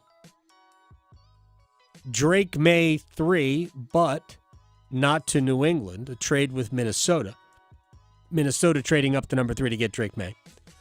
And number 4, Denver trading up for the Cardinals pick and taking J.J. McCarthy from Michigan. So 4 quarterbacks in the first 4 picks. Adam Schefter on that possibility of J.J. McCarthy going in the top 5 in the draft. I think top 5 is realistic right now. That's what I would say right now. and let's see how high it does go. But top 5 sounds like it's realistic, increasingly realistic. Whether or not that fully happens, let's see how the next month plays out. Realistic and smart do not jive there.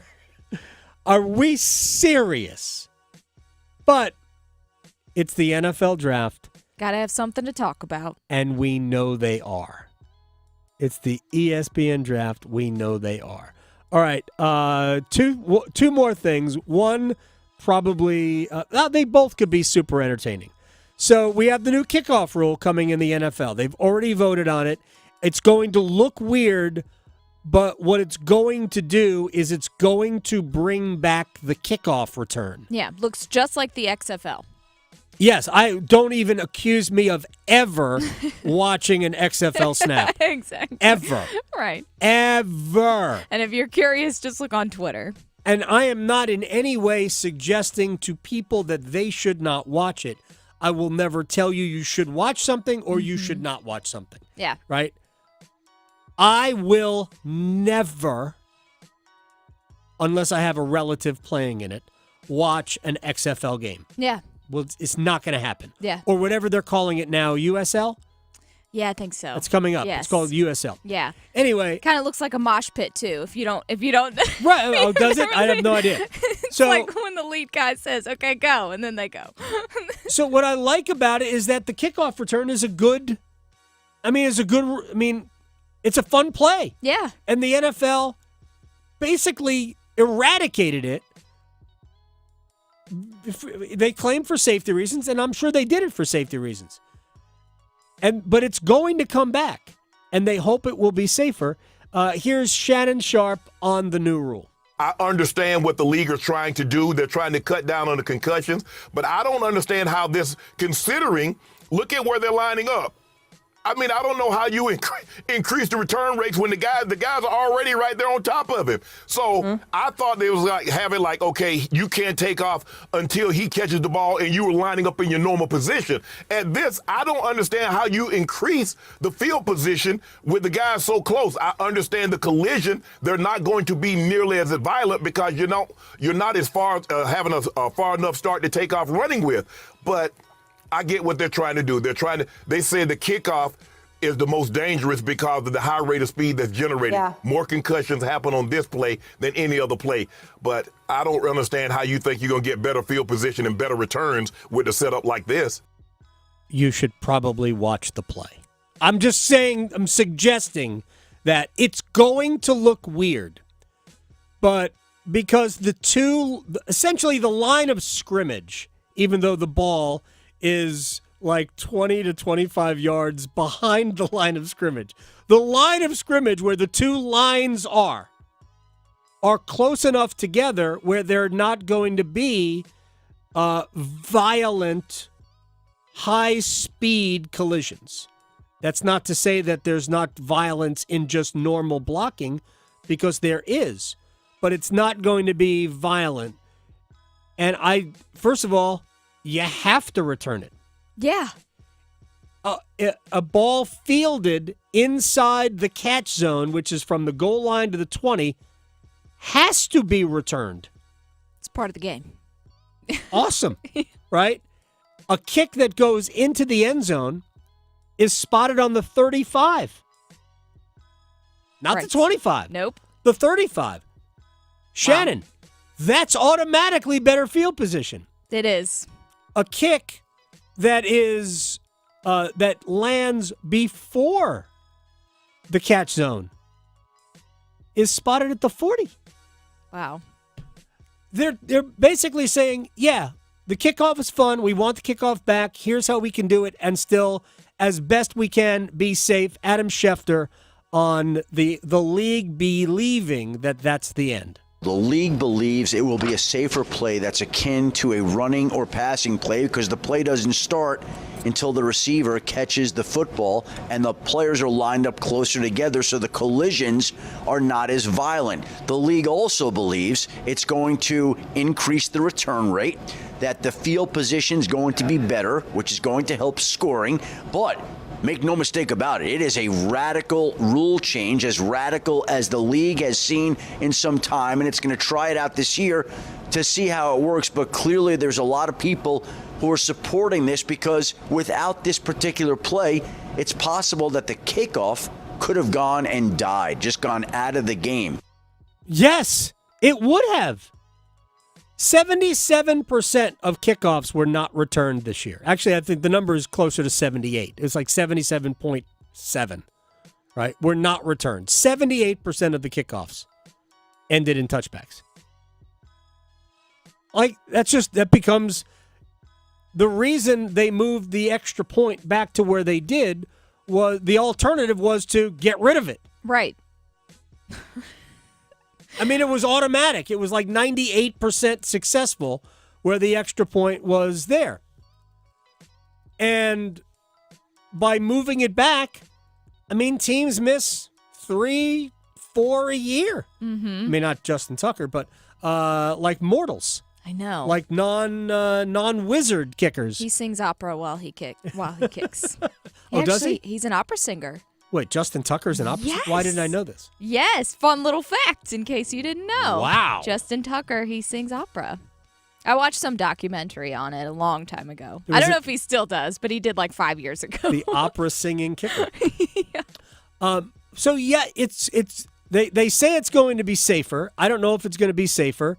Honestly, the safest would be to eliminate the kickoff return, but it's going to be more fun. Yeah. Right, that's what it's going to be. You know what it does, which I don't like? It eliminates the onside kick. It does. Because of where everybody lines up, you can't onside kick unless you announce to the world that you are trying an onside kick. Which it was already bad last year anyway with the new rules. With the new rules of how you can line up, right, all of that. So honestly, what the league should do is one of our spring football leagues that I don't watch has a fourth and basically a 1 down 15 yards from the 25 or something like that, whatever it is. That's what the NFL should go to. Yeah. Just go to a play. Yeah. You get one play. If you can pick up 15 yards, you get the ball. You keep the ball. If not, you turn it over right where it is. Or just make people sign a waiver saying, I know this is a physical sport. Let's just play a physical sport and take our big checks. This coffee is hot. Yeah, right. This hot coffee that you purchased is actually just hot. saying. All right, so Adam Schefter was on the Pat McAfee show. I want to end here. Adam Schefter was on the Pat McAfee show, and he was interrupted. Is it obvious who this is, Victoria? It takes a couple seconds, but yeah, you'll hear. I'll give you a hint. He owns an NFL team. And I can't stand him. Victoria can't stand him, and he rarely buttons above the second button on his dress shirt. You want to pop on here right now? We got here. This is Mr. Tepper here. That's the Pat McAfee show. Sir! Is this the show? Yeah, that's it. But I'm on. You see, I got my headphones on. We have heard a lot about you, sir. Sir. Yeah. I know he's a big fan of me. He says you're a big fan of his, right? I hear him all the time. Big fan. Hey, tell him he's the most. He's almost as good looking as me, so I understand. Sheffy, tell him He says you're almost as good looking as he is. Hey, tell him he's the most entertaining owner in the league by far, please. He says you're the most entertaining owner in the league by far, Mr. Tepper. Okay, there you go. What did he say to that? What did he say back? What did he say back? He said, there you go. There you go. Okay, we have talked a lot about him. He's going to rip apart the set right now. Sheffy, he's going to be so mad you put us, because everything we talk about with him is, fires 100 guys, throws ice at people, files bankruptcy, buys somebody's house, tears it down. The guy's by far the most entertaining, but that's what the owner meetings are. I mean, entertaining is one way to call him. But he's not. He's not. Jerry Jones is the most entertaining owner in football. Or Andy Reid nowadays with his commercials. Yeah, but Andy Reid's not the owner. Yeah, that's true. So, just coach. I guess he doesn't qualify. If they said general manager, both would apply really to David Tepper and to Jerry Jones. You're not going to lie to me and tell me that David Tepper wasn't making most of the moves for the Panthers over the last several years, because honestly, nobody would turn down 2 1s and a 2 for Brian Burns. No. Nobody. Not when they know the football with your hands. Maybe somebody football with your feet made that decision. Maybe. It is possible. All right. Quick update when we come back on Hurricanes practice and a player who was on the ice and a player who was not on the ice. Next. Going beyond the box scores. Adam Gold on the North Carolina Sports Network. Listen every afternoon for The Drive with Tim Donnelly. The Triangle needs to recognize, I hope everybody does, how amazing what is going on in the NCAA Tournament is for us. 3 teams from this small of an area making it to the Sweet 16, that happens rarely, like once a decade here. And it happens never, like absolutely never, anywhere else. The Drive with Tim Donnelly, 3 to 6 on 99.9 The Fan. We get to add a new sport to the list of options with MLB opening day tomorrow. So there's a ton of opportunities to add a little extra pizzazz to your weekday. Hey, it's Victoria Vodnecker here for BetMGM. And if you've been debating on whether to try your hand at betting, well, this is the perfect time to do it. You can get $150 in bonus bets just by making your first $5 wager and using bonus code Victoria150. Whether you win or lose, you still get $150 in bonus bets. So it's really a win-win situation. And you can try it on multiple things using the BetMGM app, like intense same-game parlays, live bets, prop bets. They offer fun daily promotions and so much more. So for $5, you'll get $150 to experiment with those bonus bets just by using bonus code Victoria150. See BetMGM.com for terms. 21 plus only, North Carolina only. Gambling problem? Call 877-718-5543 or visit morethanagame.nc.gov. This is the time of year to enjoy life, isn't it? Everything's starting to bloom. Well, stop letting that pain in your joints keep you from doing what you want to do this spring. Call QC Kinetics now. QC Kinetics is the nation's leader in regenerative medicine, and I'm talking about lasting joint pain relief with no surgery, no drugs, and no downtime. Adam Gold here, and this is a fact. QC Kinetics is literally transforming lives. Their advanced treatments harness your own body's ability to restore and repair damaged joint tissue. Pro athletes have been doing this for decades, but now this life-changing treatment is available for you. So you can walk and run and climb and play and do anything you want pain-free. No pain pills, no surgery, all natural solutions. Live your best life this spring and summer. Call QC Kinetics now for a free consultation. 919-400-5473. 919-400-5473. 4 locations: Cary, Clayton, Raleigh, and Wake Forest. QC Kinetics. You call that a precision stop? When a rookie stunt driver, Just give me a shot. meets the trainer who thought he'd seen it all, Come on, focus. they'll soon find out that behind the wheel of the Nissan Rogue, with the power of VC Turbo and the most fuel-efficient gas-powered engine in its class, Watch this. the protege can become a master. But this is no ordinary blockbuster. It's a Nissan sales event ad. Level up your drive with 1.9% APR financing for 60 months on the 2023 Nissan Rogue. Shop the Nissan sales event. Visit your local Nissan store and nissanusa.com today. Auto Pacific segmentation excluding hybrids and electric vehicles. 2024 EPA fuel economy estimates from 28 city 34 highway to 30 city 37 highway for 2024 Nissan Rogue. Actual mileage may vary. For well-qualified buyers, 1.9% APR financing for 60 months on new 2023 Rogue and dealer stock. Example, 60 months financing at $1,748 per month per thousand financed. Actual down payment may vary. Subject to residency restrictions and INMAC credit approval. Not all buyers qualify. Dealer contribution may affect actual price set by dealer. Contact dealer for details. Ends 4/1/24. Save big during MVP's bonus days at Lowe's with limited time deals on everything you need. Right now, buy one select DeWalt 20-volt max tool, get one DeWalt 20-volt max power stack battery 2-pack free, a $179 value. Plus, save $20 on a select bucket of Deck Plus wood screws. Find these deals and more in-store and online today. Because Lowe's knows savings. Lowe's knows pros. Valid 3/18 through 3/29 while supplies last. Selection varies by location.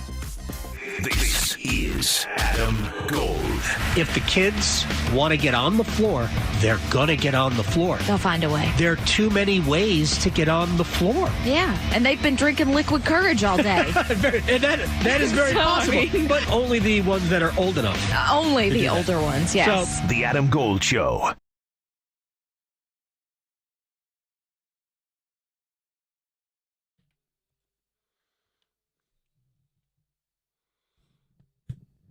It's the Adam Gold Show. It's not that bad. I know, right? It's not that bad. It's not. It's a great song. It's not that bad outside. I know, but it is kind of appropriate. It's just, it's cloudy. I know it's raining too. So, Well, although I don't think it's raining right now, so that's fine. No, we're good. This is the Adam Gold Show. That's Victoria. Coming up in a little bit, Joe Lenardi. Spirited chat. Spirited. Yes. Civil. Right. Civil. With his ACC takes. Spirited. Yeah. Oh, he's ready. Oh, he is. He's fed up. You got to be ready when you put that hot smoke out there on Twitter. Fed up. So, Hurricanes practice today. So, not on the ice, Martin Necas. He missed practice today. He played the full game yesterday in Pittsburgh. Didn't look to me like he got hurt in Pittsburgh. Excuse me. There was a point where he didn't, like he looked like he got shaken up in the game. I don't think it was the Toronto game. I actually think it was the Washington game. Might have been the Toronto game. But I don't know if that's alarming or not. But what I would say if you're Rod Brindamore, if you have anybody who could aggravate an injury over and end up missing significant time over the next 9 games, the rest of the regular season, then I would give them time. There is a 4-day break in between Saturday's game and then Thursday's game, but there's no need. You can beat. This is no disrespect to the Red Wings, who are absolutely fighting for a postseason spot. Right now, they're on the outside looking in, but they're only, I think, a point out. There's nobody that you have to beat Detroit. You can beat Detroit without a couple of your top 6 players even. So if Necas can't go, okay. Jesper Fast was back on the ice in a yellow non-contact sweater, and he's got an upper body injury, so you can't hit him in practice. There's not a ton of hitting that goes on anyway, but it's just about making sure that you don't hit this guy in the bright yellow shirt. And it's going to sound weird. Well, first of all, let me tell you what the lines were. Gensel, Aho, and Jarvis stayed together. Everybody else was different. So they had Stahl centering Teravainen and Svechnikov at practice today. If I was a betting man, I would say, yep, that's how they're going to line up against Detroit. There's no reason to practice them together if they're not going to line up against Detroit that way. I thought for 2 games, I liked Teuvo Teravainen with Stahl and Martinook. Martinook is being placed with Kuznetsov, and that's where Fast practiced. I think it's unlikely that Fast plays, and that's where Necas will go when Necas comes back. So what are we doing? We are taking a defensive-minded player in Martinook and placing him with Kuznetsov and Necas because Svechnikov in that spot has been, and this is not about Andre, that line has been kind of disastrous with Svechnikov there. And I pointed this out when they first put them together. What have I been saying all along? That line is going to be super fun for both teams, which means Carolina fans are going to watch it and go, wow, that's awesome. Look how fancy that is. And other teams are going to watch that and go, wow, did you just see what they just did? That's good for us. It's both ways. That's not to say that that line won't work more often than it doesn't. Because I think in the long run, I do think that Svechnikov, Kuznetsov, and Necas should be a thing. But over the last few games, it's been a bad thing. A really bad thing. So they've got to figure out, and part of that is they need to get Andre playing better. And it's not just him, because I think Kuznetsov's game has fallen off a little bit, because I think he's kind of hit a little bit of a wall. I do think that he'll come out of it on the other side, and he'll be fine. So Martinook was playing with Kuznetsov and Fost, and then the fourth line was Drury centering Kokoniemi and Nason. Brendan Lemieux was working in here and there. But when Natchez comes back, he'll go where Fost was practicing today. And then ultimately, I will be really surprised if we don't get back to Stahl centering Martinook and Fost, because that's the way Carolina wants it to look. And seeing it in practice in front of you helps in theory, this is how we're supposed to play. Now we watch it and we go, oh, that's right. They have the puck all the time. If we do similar things, we'll have the puck all the time, meaning the line, that whatever line that is. So I do believe we're going to see Stahl, Fost, and Martinook as a trio, and then it all becomes, where does Teravainen or Svechnikov play? Because Andre's got to play better, because Teravainen can go in that spot just as easily. You play Teravainen with Kuznetsov and Natchez, and Marty will be playing with two players who really only want to pass, and Natchez will be fine with that. He'll be fine with it. How will Andre be playing with Drury and Steph Nason? He might be fine with it because that line would be good. Just like Teravainen playing with Drury and Steph Nason would be good. So that's the way, that's how they practice today. If I had to guess, I think Natchez will be back tomorrow. Fost maybe in Montreal on Saturday, or maybe they'll give him 4 more days. It wouldn't be the worst thing that ever happened. There will be 7 games left in the regular season. It's more than enough time to get everybody enough reps to be ready for the playoffs. The other thing that last night's loss ultimately did to Carolina is that it didn't eliminate winning the division, because you were going to need help anyway. The Rangers controlled who won the division as long as they kept winning. But ultimately, it just makes it significantly more difficult for Carolina to get over New York. New York has a 3-point edge on the Hurricanes. They've got a game in hand, meaning they have one more game left to play and accumulate points. And their schedule is favorable for 2 reasons. One, there's really nobody left on their schedule that they're going to be like, ooh, can we? I don't know if we can win this. Right? And they are mostly at home for that. Not that they can't lose. They nearly lost at home to Philadelphia yesterday. But the schedule just favors the Rangers. And by the way, the Rangers clinched the playoff spot yesterday. The Hurricanes are like maybe 2 points. I think 2 points, regardless of what anybody does, I think wraps up a playoff spot for Carolina. I believe it's 2 points in any way, shape, or form. It might be 2 points and somebody else can't get 1 point. But the loss pretty much crosses off hopes of winning the division, which in the grand scheme of things ain't a big deal. It just isn't that big a deal. All right, when we come back, spirited, informative, entertaining conversation with Joey Brackets, Joe Lenardi of ESPN next. Serving it up hot and fresh every day. Adam Gold on the North Carolina Sports Network. Have you ever had a mammogram? I could never really afford one until now. New job with benefits? It's the same job with NC Medicaid. I heard they're covering more people. Well, you can earn more and still get NC Medicaid. Full coverage, low or no copays, prescriptions too. Was it hard to enroll? I went to the NC Medicaid website. Took a bit of time, but it's worth it. Are you anxious about the test? Not as much now that I have NC Medicaid.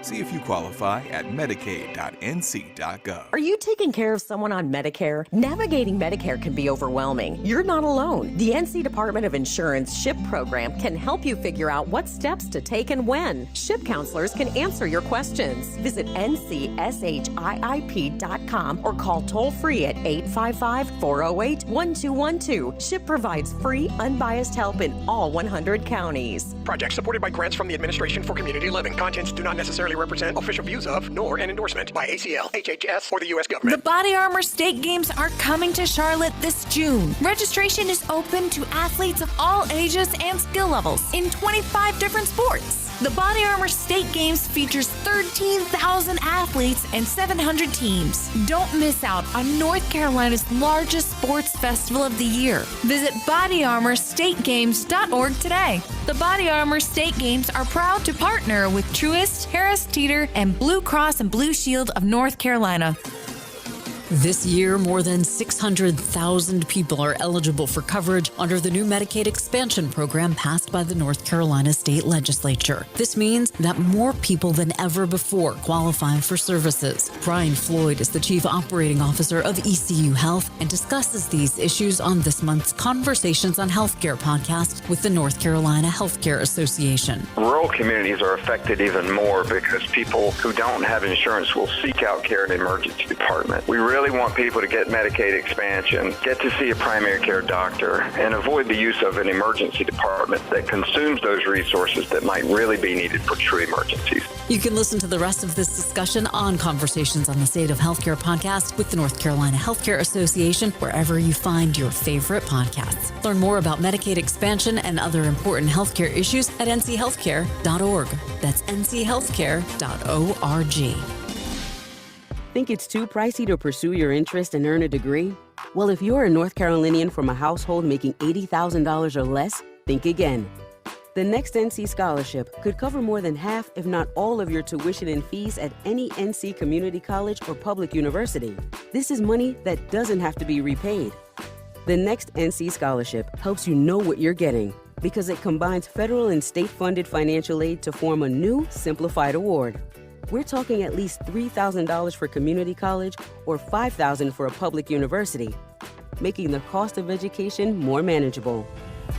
The next NC Scholarship also helps you know where you're going, because you could see how much you could get to pay for the schools you're interested in. So picking the right path for you and your future is now easier than ever. Applying is as simple as filling out the FAFSA. Dig into the details at nextncscholarship.org. The next NC Scholarship. Know what you're getting, know where you're going. You don't need a 4-year degree to have a rewarding career that makes a difference in people's lives every day. As a public power line worker, you'll build and maintain a locally owned and operated electric system to keep the lights on in your community. 4 months in a community college program provides the training you need to begin your career as an apprentice line worker in public power. And being a local government employee in North Carolina comes with excellent benefits. To learn more about line worker and other public power careers, visit electricities.com. This is Adam Gold. Is a hot dog a sandwich, Mike?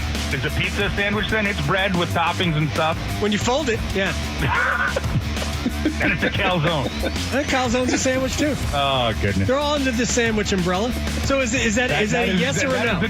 That is a debate I will never embrace. Oh, my gosh. Oh, my God. The Adam Gold Show.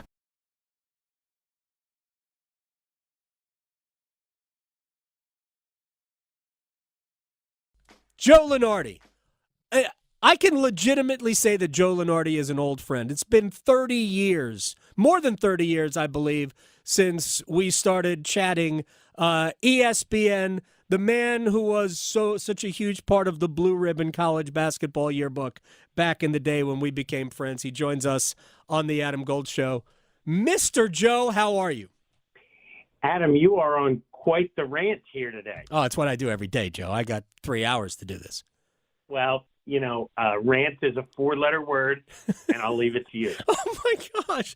Oh, my God. Very nice. All right, let me I am not here. First of all, I want to read this just because it made me laugh. I was reading your piece today, which is why I'm in trouble now. No, you're not. This is not even about the ACC.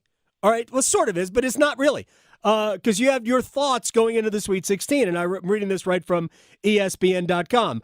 Big East media shills have been even more obnoxious than their ACC counterparts, which is really saying something. I'm sorry, that made me laugh.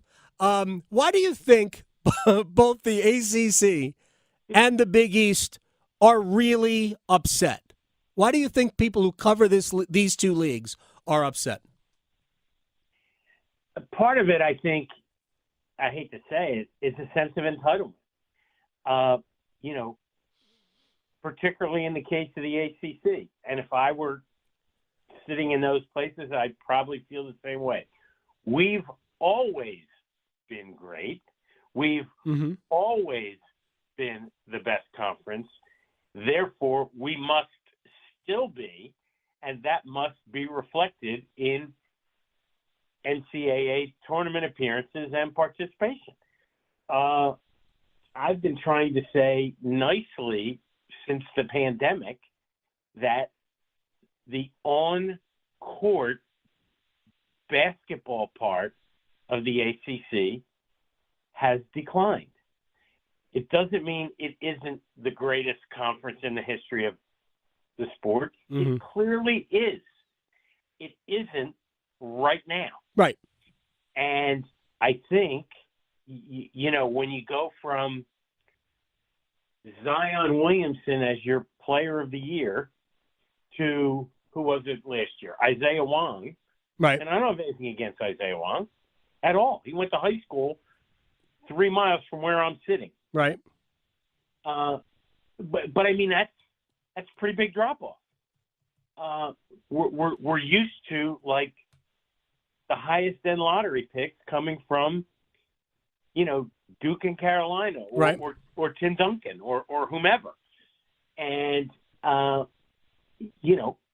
it's anything but bad. It is not bad. It's just not elite.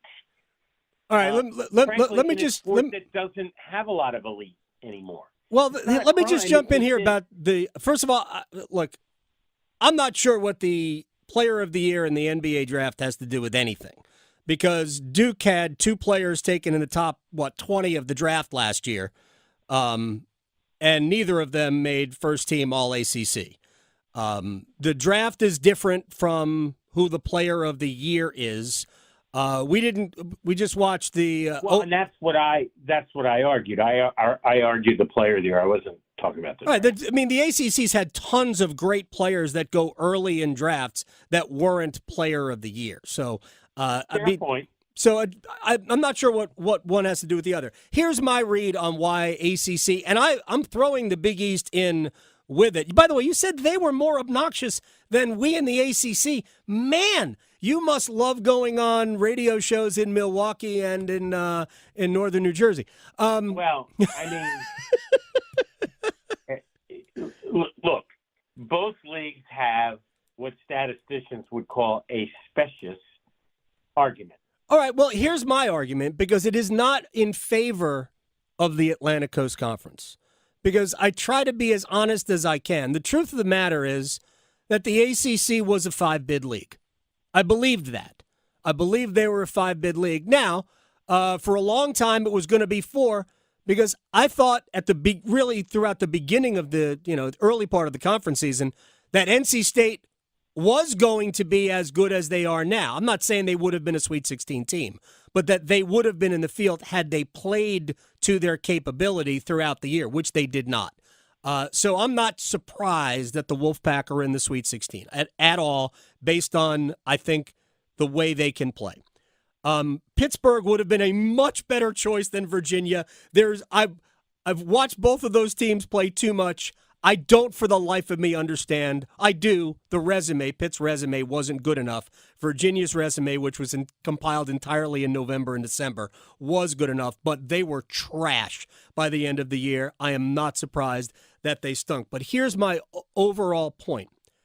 It's not that the ACC and the Big East weren't treated fairly. It's that other conferences were elevated when they really shouldn't have been.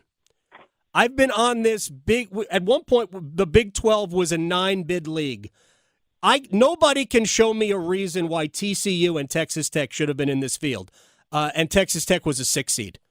What were their non-conference credentials that got them in the field over Pitt, who had no non-conference credentials, or Wake, who had no non-conference credentials? That was my argument all year long, is that we elevated teams that didn't need to be elevated. We made more of BYU than they ever should have been, and it made the Big 12 appear to be much better than it was.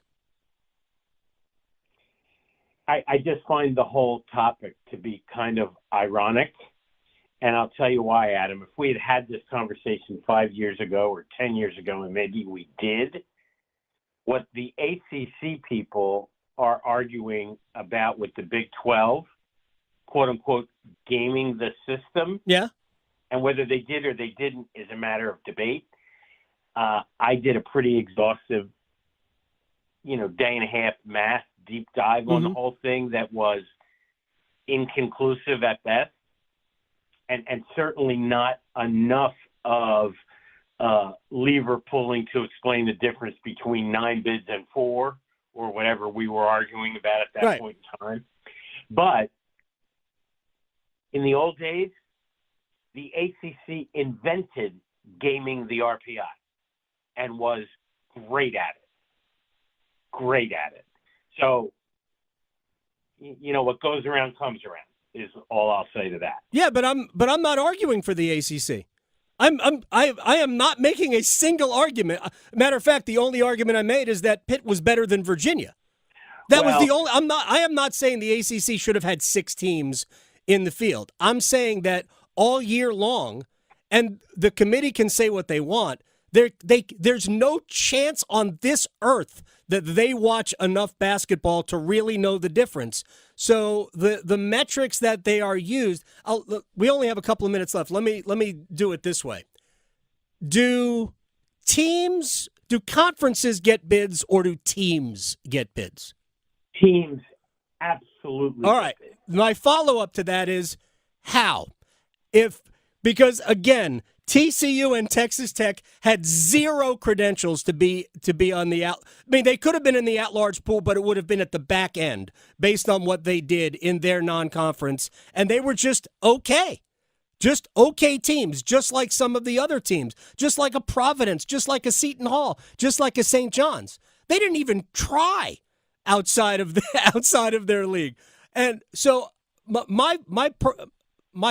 I guess my point is that we can pretend that leagues don't get bids, but ultimately their merits are decided by what they do in their league, and if everybody in the league is elevated, it makes it easier for them. So I think leagues do get bids. All right, well, since we're short on time, I'm going to make 2 very brief, very clear points. Okay. One is, essentially, we had a 63-team field this year because of all the upsets. Yeah, we had a lot of. I mean, State stole a bid. Yeah, and we know that 2 ACC teams and 3 Big East teams were among the 5 or 6 to just miss. Mm-hmm. So, some of this, most of this, is just bad timing and bad luck. Period. Right. There was no room at the end. So I'm encouraging people not to overreact to that. The average bid stealing number is 1 or 2 a year. We had 5. Yeah.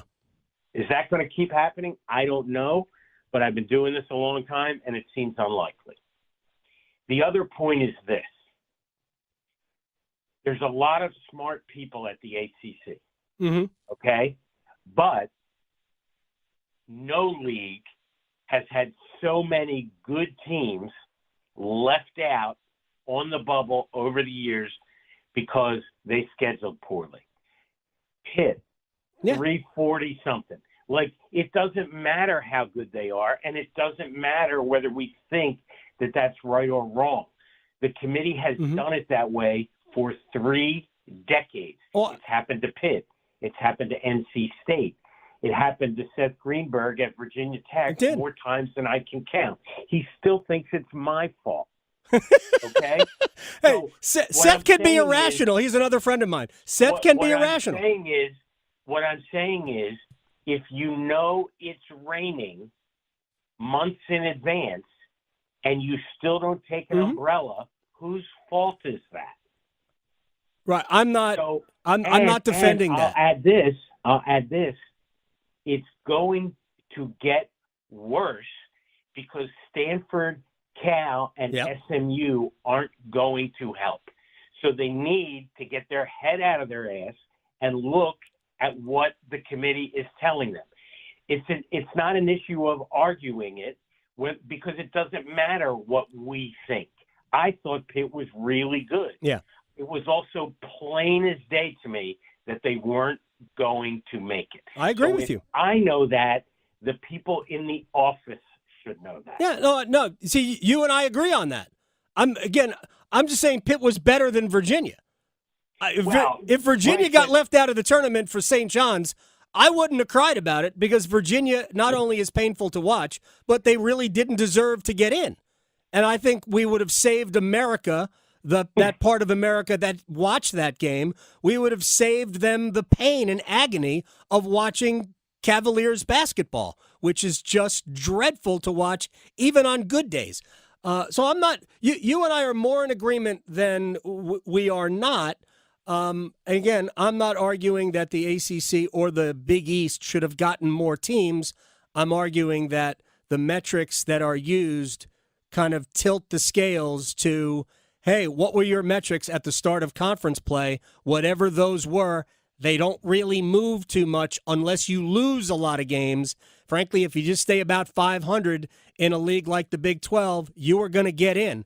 And pretty much they all did, even though, and you mentioned Pitt's non-conference strength of schedule. Oh, the Big 12s were terrible. So tell me again why they didn't game the system?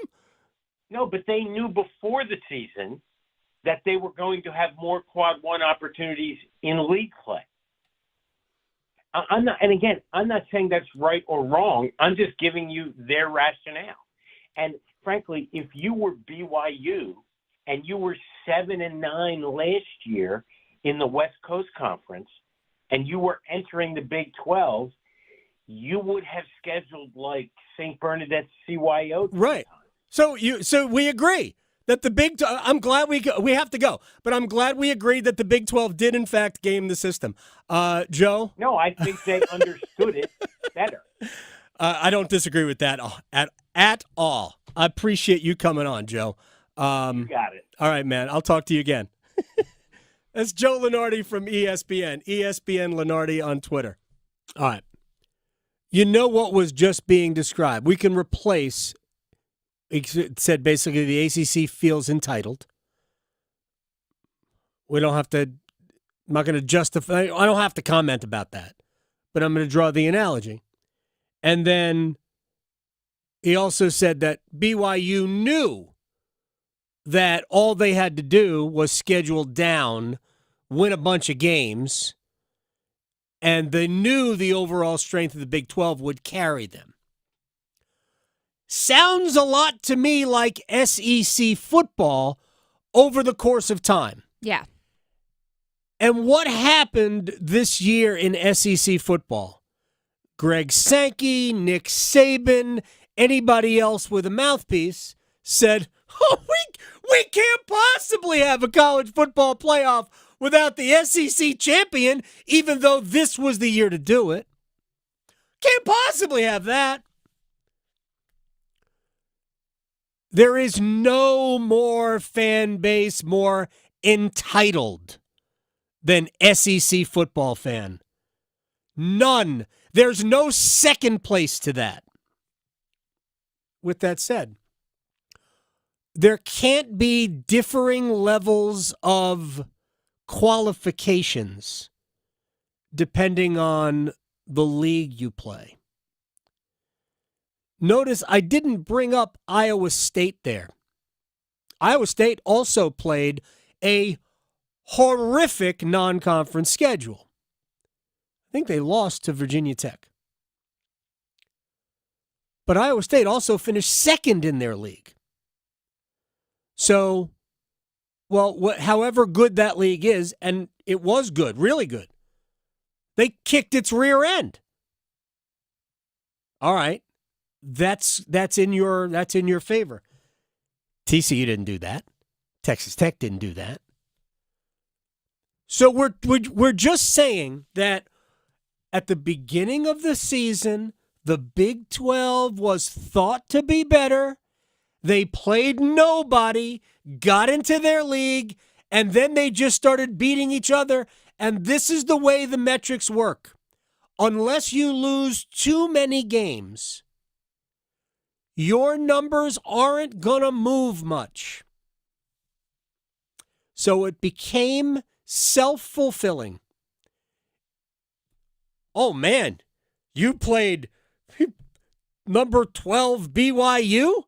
Wow, what a win. All perspective. Come on, we watched. Yeah. I mean, they're fine. They're not awesome. They weren't a top 15 team on any planet. But this is what the metric started. Again, you'd have to be a fool to have legitimately argued that an ACC school that didn't get in belonged in unless we're going to go, I test, I watch, right? That would be my argument for Pitt, but I'm not going to make it over another team. I would make it over the ACC school that did get in, Virginia. And again, Virginia, we all watched. Well, I believe you turned to stone if you watch Virginia. If you look directly into Virginia as they're playing basketball, you turn to stone. It's like Medusa. Yeah, you don't want to do that. No, it's not advised. So it's just, it's just no good. So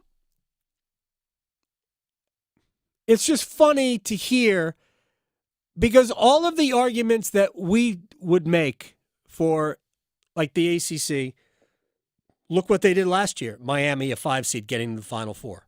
I mean, while I don't believe it might have happened once because 5 seeds, for some weird reason, never advanced that far. We've had like 11 seeds in the Final Four, but not a 5 seed until recently. All of those things shouldn't matter. Past performance shouldn't matter. We're trying to get the best teams this year. Except it matters when they want it to matter. That's my ultimate point. Anyway, we got to go. Victoria, no Hurricanes hockey tonight. Victoria, I'll see you tomorrow. Thank you very much. Bye, all.